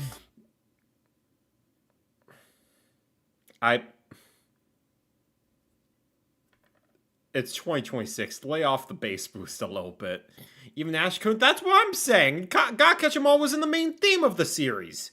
That tagline really screwed up some people for life. buddy, heaven get the amount of years that feel as if they were added to my life just by calmly, collectively conquering every page of the game's Wilderness Almanac. Dead ass, I ain't ever dying. Detecting Never mind, if your cozy game doesn't have this, it ain't a cozy game. Real. Yeah, I think this is one where it's just like, it's gonna depend on how much I really love a game for me to want to actually go out of my way to want to like collect all the things in it. Just to like satisfy the entire checklist. Whether it be like animals or bugs, or even just completing the checklist at Kirby Air Riders, I really want to do that.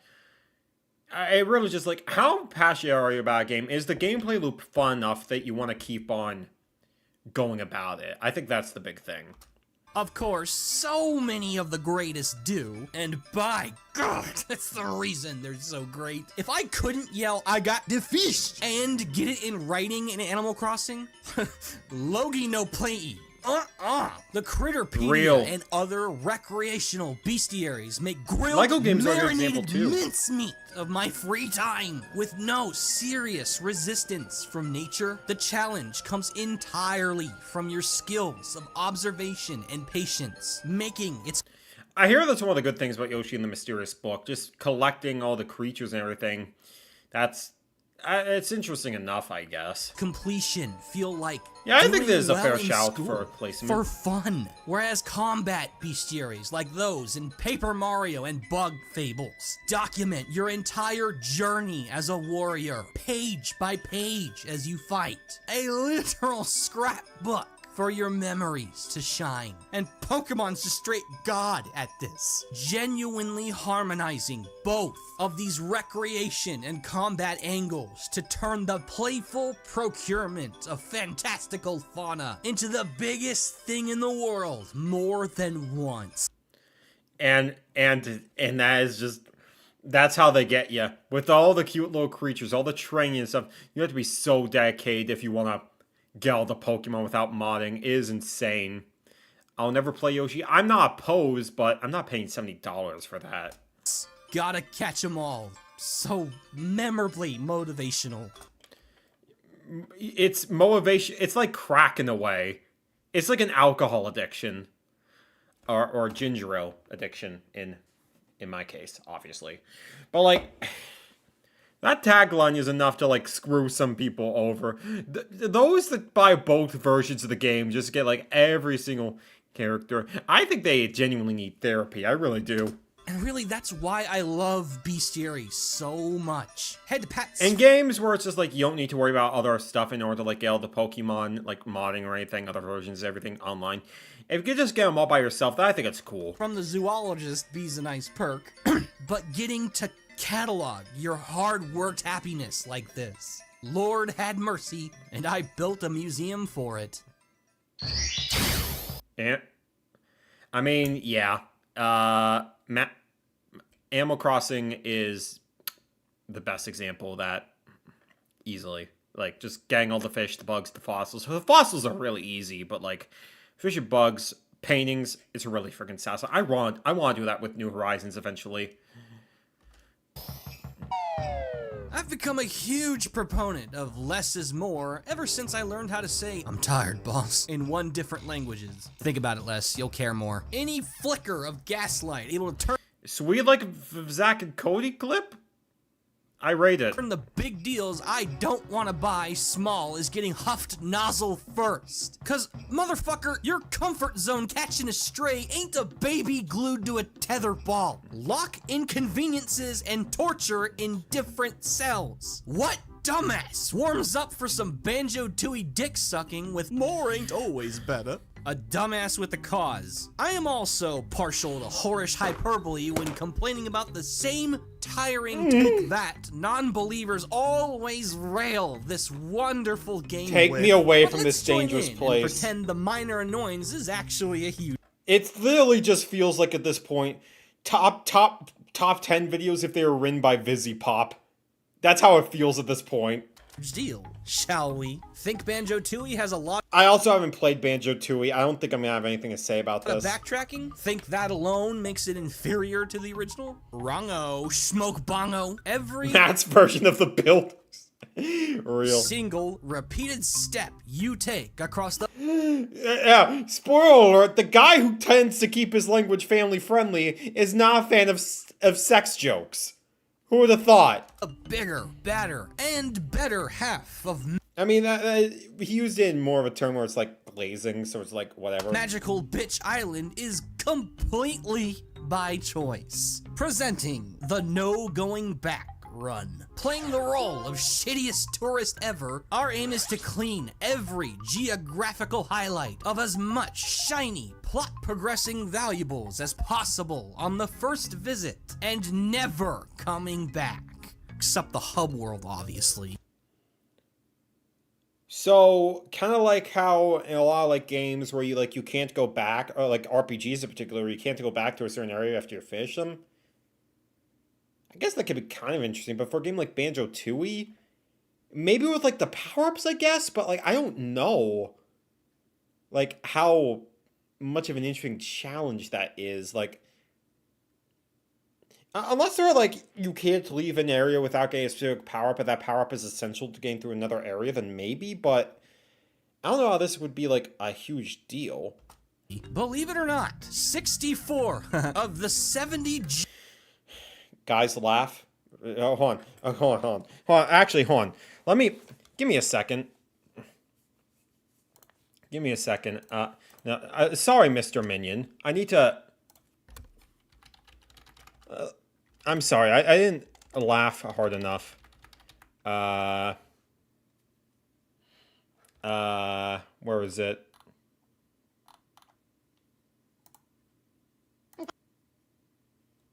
No, not that one. Give me a second. Alright, here we go. Alright, let's try that again. Alright. Let me try that again. Let me react to that tastefully. hub world, obviously. Believe it or not, 64 of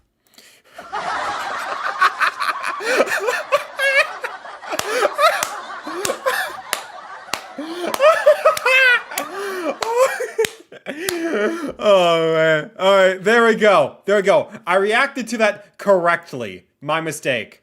My mistake. Alright. The 70 jiggies required to face the final boss are guaranteed obtainable without ever sloppy seconding a world border. And that's if you super basic bitch that shit with the worst luck. Indeed, a fraction of the 33 Jinjo placement RNG trees can uncommonly push you past the threshold, but no challenge worth taking confides in chance. No, it's their one's die-hardened mastery of Tui's ins and outs where this challenge truly sparkles. By flexing various slips of the physics, you can sequence break several jiggies to meet the total. I mean, from what I've heard about Banjo-Tooie, this is the type of game where I'd rather just beat it and call it a day. Requirement. Just because I've heard a lot of people say a lot of stuff in this game world is gate really tedious. infamously sealed I need to finish behind Kazoo, though. backtracking.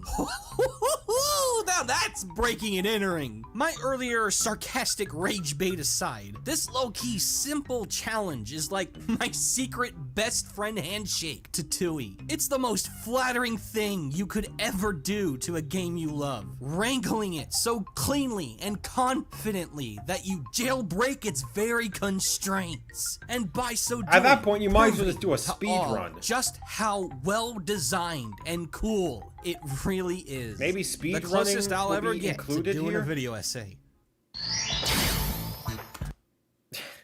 I mean, you're already taking video essay to the max with all of this. Fuck the fuck. Well, I mean, only if you're bad at it. One moment. I'm begging you, please keep this innocent for the rest of us. Please keep this innocent for the rest of us.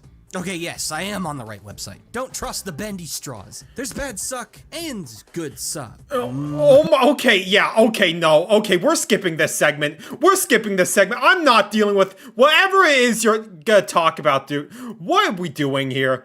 Whatever it is you're talking about, it's not worth anyone's time. It's not worth anyone's time. Where the frick is number 4? Here we go. I don't even care what you're talking about. We're moving on. We're moving on. I wouldn't. I'm not trusting you around my children. I'm not trusting you. Okay. Moving on.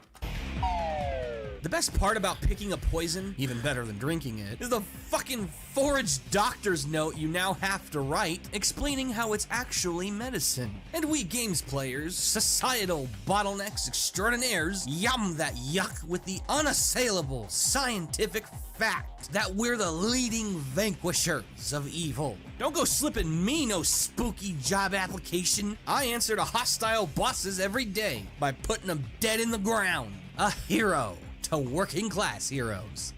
But to be their... Is this about villains?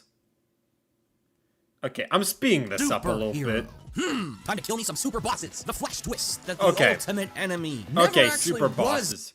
I haven't had much experience with super bosses in general. I don't remember many games where I've tried out that sort of stuff.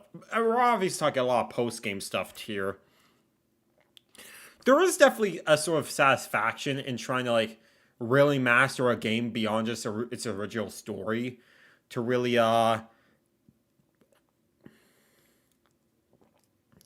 what is it? The super boss stuff, to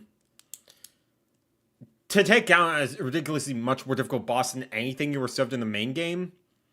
I know Kingdom Hearts in particular is really good at that, especially with, like, the data organization and everything. I want to try that out someday, because, like, I feel like I owe it to myself, because how much I love Kingdom Hearts 2. But yeah, like, this is some really cool stuff, all things considered. The stuff that most people will never beat, but if you can, it's really cool content. The ultimate enemy is the most sadistically sobering telegram a video game protagonist could ever read. And yet, it's sheet music for a hymn of the highest hype to the nutty nerds who control them. Life's one and only form of ethical trophy hunting, a player and their Ethical trophy? Okay, we might be back. He's the only form of ethical trophy hunting. We might be back, actually. You could save the slogan. You could save this for the rest of us. Best living brain cell Mexican standoffing with an enemy leaps and bounds beyond balance. It's a classic. Super bosses slap because they draw from the same pool of reward stimuli that You might want to put a spoiler warning for a lot of these games, though, because like I've played Forgotten Land, I fought Morpho Knight. It's a really cool fight. I did play the Starcross World stuff. That was really cool too. But like, yeah, I did 100% Kirby in the Forgotten Land. I still only do that with Starcross World, and a lot of that was really freaking satisfying. that regular bosses do, but aren't chained to any of the same I do gotta play another Crab's responsibilities. Treasure too. Doesn't fit the story? Story's over, bub. Not fun? This was a choice. Too hard? Well, then start a bragging rights act. I'll show up for your speech. Psych! I just love what these battles do for both player and developer. Those piss-ass drunk on power now have 50 lingering new will. health bars to pass out. Can we? I need a moment. I need a moment. Where is the theme? Can we just take a moment to appreciate this? Such an iconic theme. Rage Awakened. This is taking me back. I've never been this guy. It is one of my goals. It is one of my bucket list items to do this in life. But this theme right here, just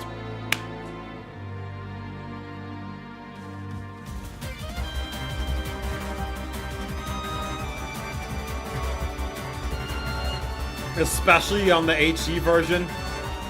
I can't wait until October for an entire new generation to be schooled by this guy.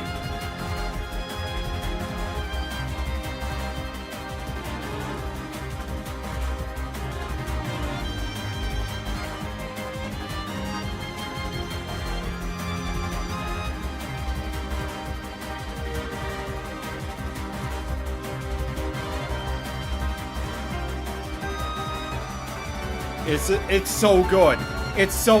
This music is actually art. Everyone's like, oh, Super Mario Galaxy is the best orchestrated music of all time. They have never heard this. They have never heard this in their lives because they refuse to put this in Smash because they only put KH1 music, which is the weakest soundtrack in the series. I'm still annoyed about that. Oh,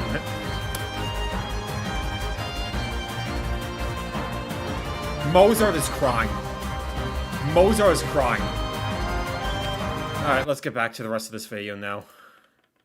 And since the only difficulty level they objectively can't exceed is technically possible, it's a great opportunity for even merciful church-going devs to cut loose across our hubris's wrist. The based department, aka the RPG genre, pretty much invented this madness.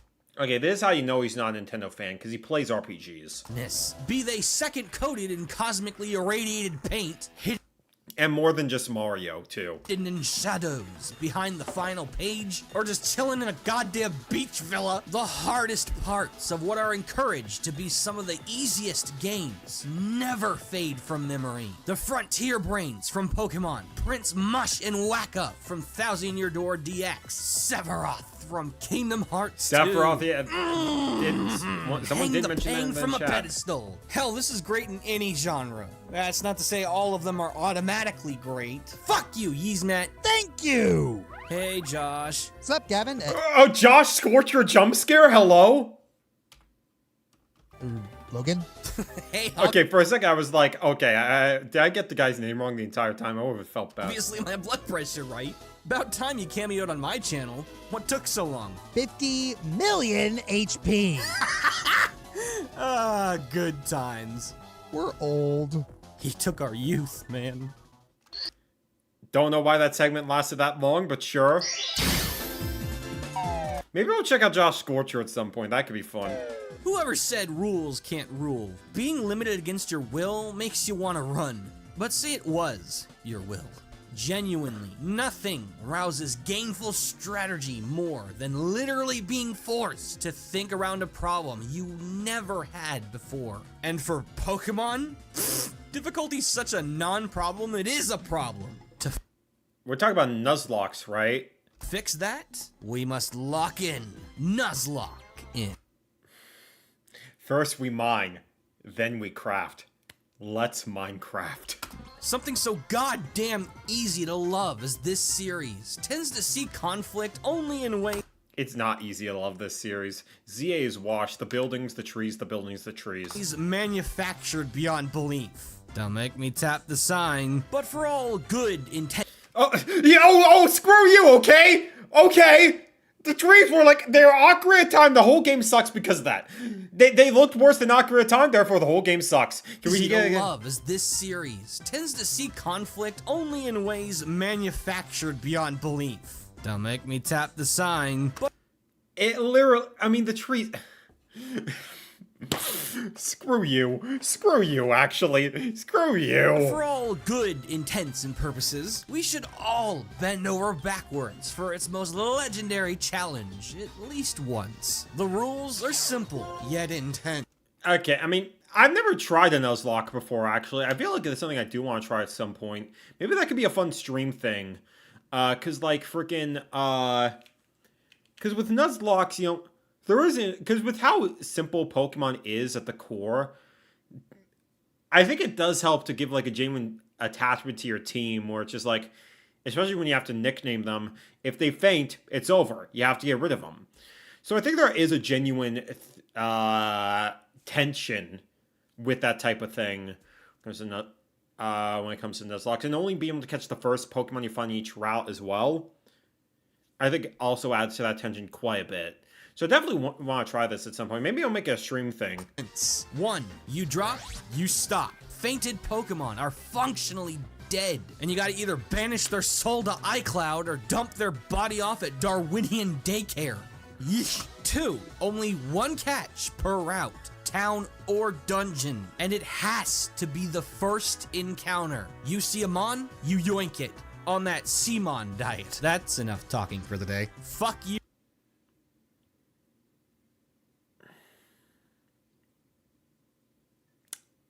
My mama kinda homeless. You know it's not, because one can also discount encounters that would result in a duplicate team member, and shinies can always be caught no matter what, should you run with the very cozy house rules. Oh, and nickname the suckers. Vibes rules.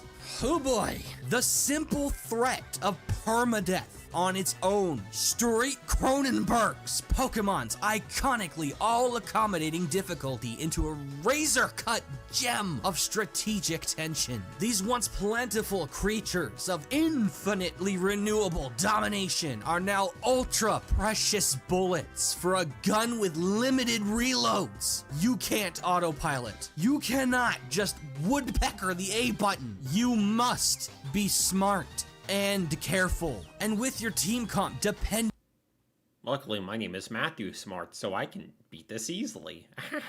on percentage-based rarities, you need to either already have or procure Bulbapedic knowledge on your options, just in case you get hard stuck with wimpy or specialized battlers. For games like Ultra Sun and Moon, filled with OPAF mofos like the Totems and Ultra Necrozma, getting scripted Omni boosts, and holy fuck, Coliseum and XD with only 10 to 15 catches max on the.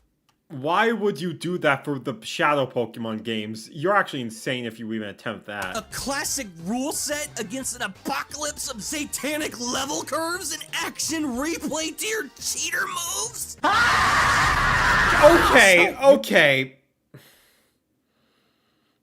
Okay. That was a lot to take in. Can we... We need to bring back the song. I think y'all know what time it is.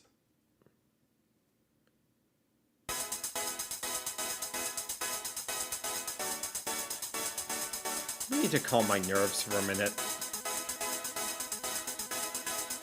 That was a lot. That was the over-exaggeration to the max, and then you burst in my eardrums. I'm gonna be deaf because of you. I can't believe it. I can't believe Fawful's Minion is an ableist, not thinking about how this will make me deaf. I can't believe he didn't consider me when he put that in. But you know what? Calm now. let's continue. You want to be a master of Pokemon? You want to be the very best? Do that shit! Pokemon had a hard mode all along. We just had to go crazy to finally see it. Growing up is realizing that life's completely balanced around taking the simple path. Doing exactly as you're told, eating only what's essential, never saying a damn thing, as safe and quick as possible. It ain't no Rubik's Cube, and it ain't living neither. Yeah, you say that, but you're a YouTuber. You should have $1 million right now. Like, you're acting like you're poor. Like, you have 191,000 subscribers. You have a Patreon. You should be making millions by now. I don't know what to tell you. So when one plays a certain game the same way, are they even actually playing it? I don't play trash, I burn it. Hey, cork your butt, Pop Shart, else you wake up Fawful's Minion. Most score. I think even he admit he went too far with the coughing at the end. Yoshi Story's goal of making the titular fellow so happy by just ferociously cramming an orchard of fruit down the fucker's munchie chasm as quick and sloppy as possible. Like they're filming some queso torture porn. That ain't no Okay, that is the one sexual joke that I actually will allow. That was actually really funny. just throwing queso in there out of nowhere, and then the timing with the grapes. Okay, can we get that again? Can we get that? See, if you're gonna do that, at least be creative. Okay, that was good. That was genuinely good. I'll give you that one. Okay, so I'm assuming he's going to be talking about the Yoshi Story Melon Run, which I've yet to try. Because Yoshi Story, I think, is a pretty overhated Yoshi game. I think it's cute for what it is. But I think, trying to go for all the melons is really, much more of a, it adds much more, like, purpose to the game, because you can just mindlessly eat all the fruit and you're done.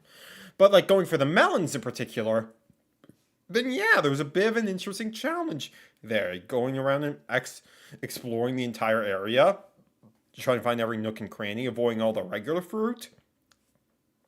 I think there's some genuinely interesting level design surrounding that. That's unfortunately skipped by, because most people just go for all the regular fruits anyway. But that ain't no proper diet for our baby boy. Deserves no less than his baby. Melon!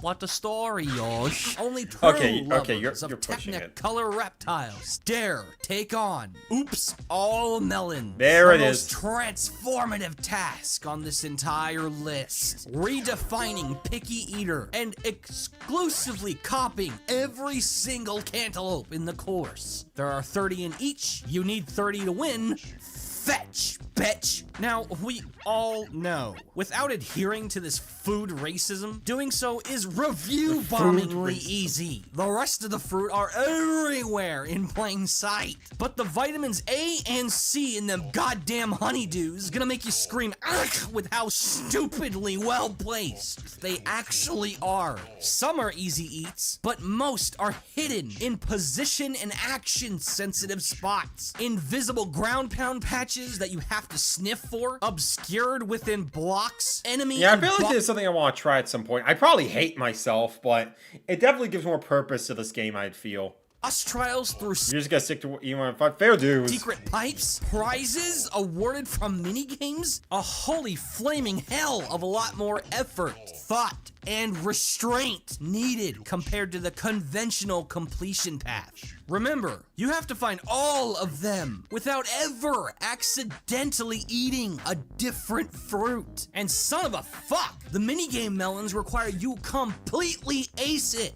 Yeah, that too. I didn't even mention that one. I had the thought in my mind. Yeah, I think we only got one shot on those. So if you mess up even once, it's all over. Some like the Race in Mecha Castle, Delivery in Ghost Castle, and all of the Flutter Jump ones are surprisingly demanding. Crap! Hilarious. Because all you get from it is pride, and hopefully the urge to apologize to this poor game. Oops All Melons changes everything about the experience. It feels right, like it was the vision from the start, respecting the player only as much as they respect it. This paints a picture, but not one I'm ever hanging on my fridge. Real. Now, what about number 1? Number 1 already. Please, give me something Kirby related, please. I will like the video if you say something Kirby Ready, related. huh?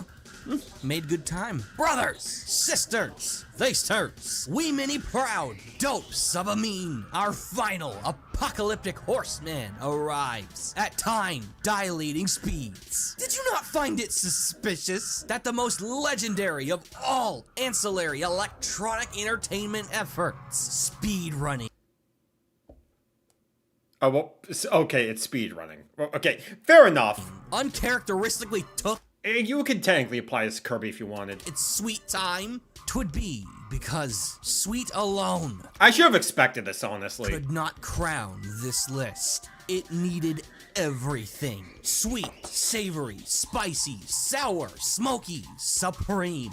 Only one food could so flawlessly match it all. In fact, I think I smell it coming up the driveway right now. Wait, is this a specific spirit? Are we talking about Pizza Tower? Could be. Actually? It might be. It is. It's pizza! Okay, so we're talking about Pizza Tower instead.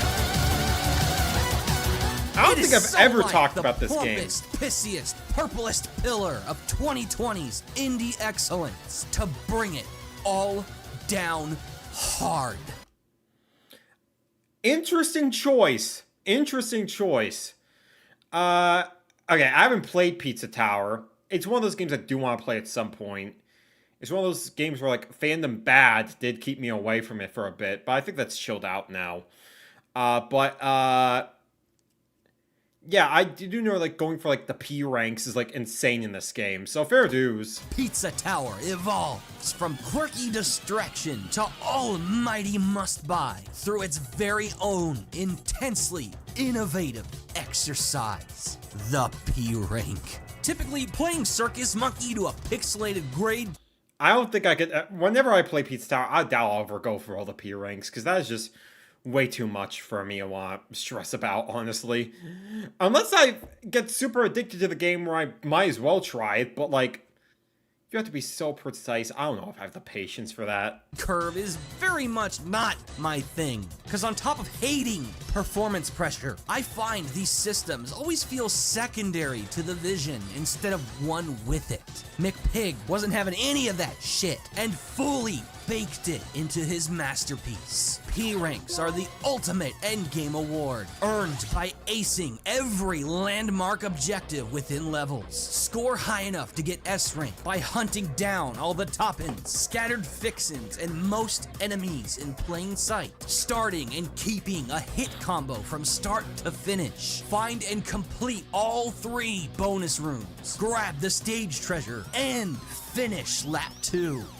I don't accept the SA2 slander, I'll say that. Damn, what utterly breaks my Yeah, having to do brain the same is that, route twice yes, and not the game messing up is technically crazy. is demanding functional perfection, but it never, ever makes you feel like you can't do it. That's important, because, like, there are definitely lots of challenges that feel very unfair. From what I know about Pizza Tower, it doesn't really seem like that. Again, I haven't played the game, so I can't say for sure, but Every electron that powers Pizza Tower was specifically configured for P rank play, scaled for speed, shaped for proficiency, enemies and collectibles placed perfectly for momentum and combo chains. It's unreal, a flawless, masterful mecca of both speedrun and completionist design.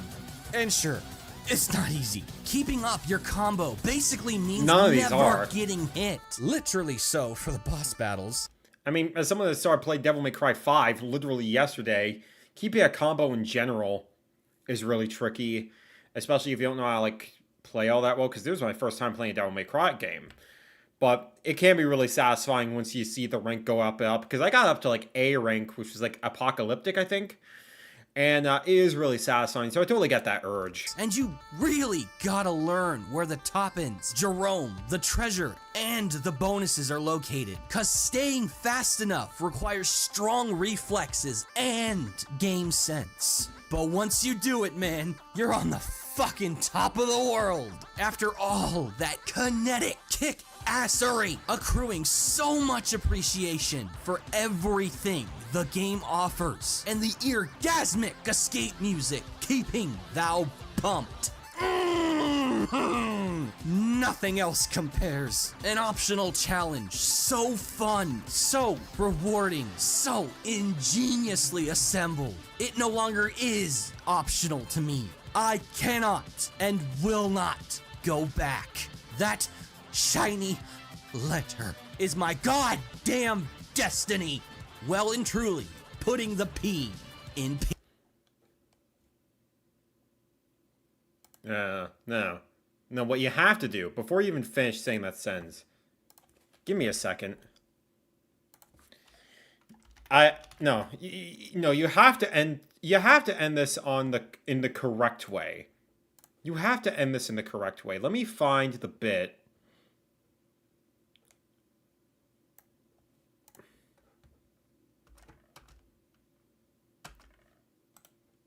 You have to put the P in this. Give me a second. A damn destiny.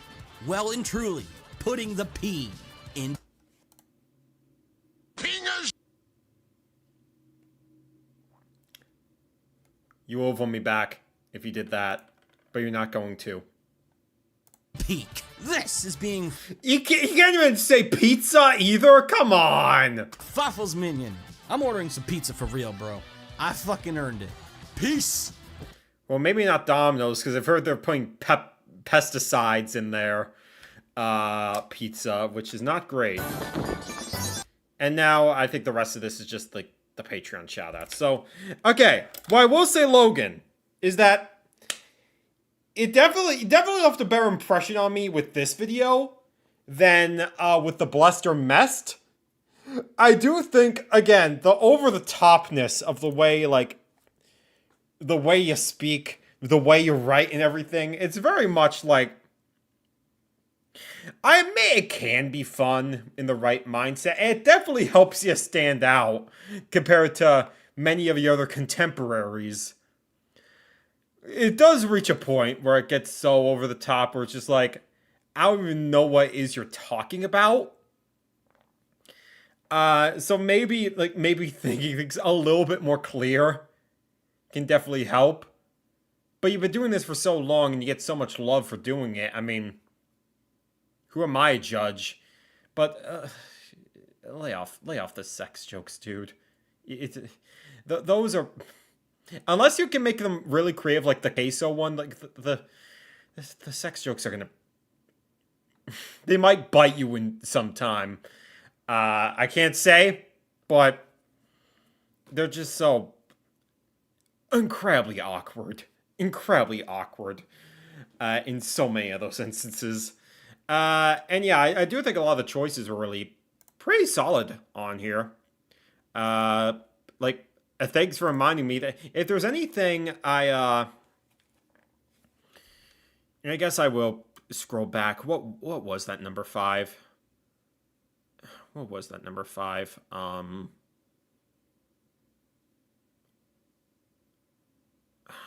Let me see here. Using the weakest character? Yeah, sure. In fighting games, I could see that. But yeah, I don't know. Let's read just the comments and then I'll give my final verdict. As long as we still have Fawful means enthusiasm, everything is good with the world. Interesting choice words, Banana Duck. Logan writing as well as he does is the greatest optional challenge of all.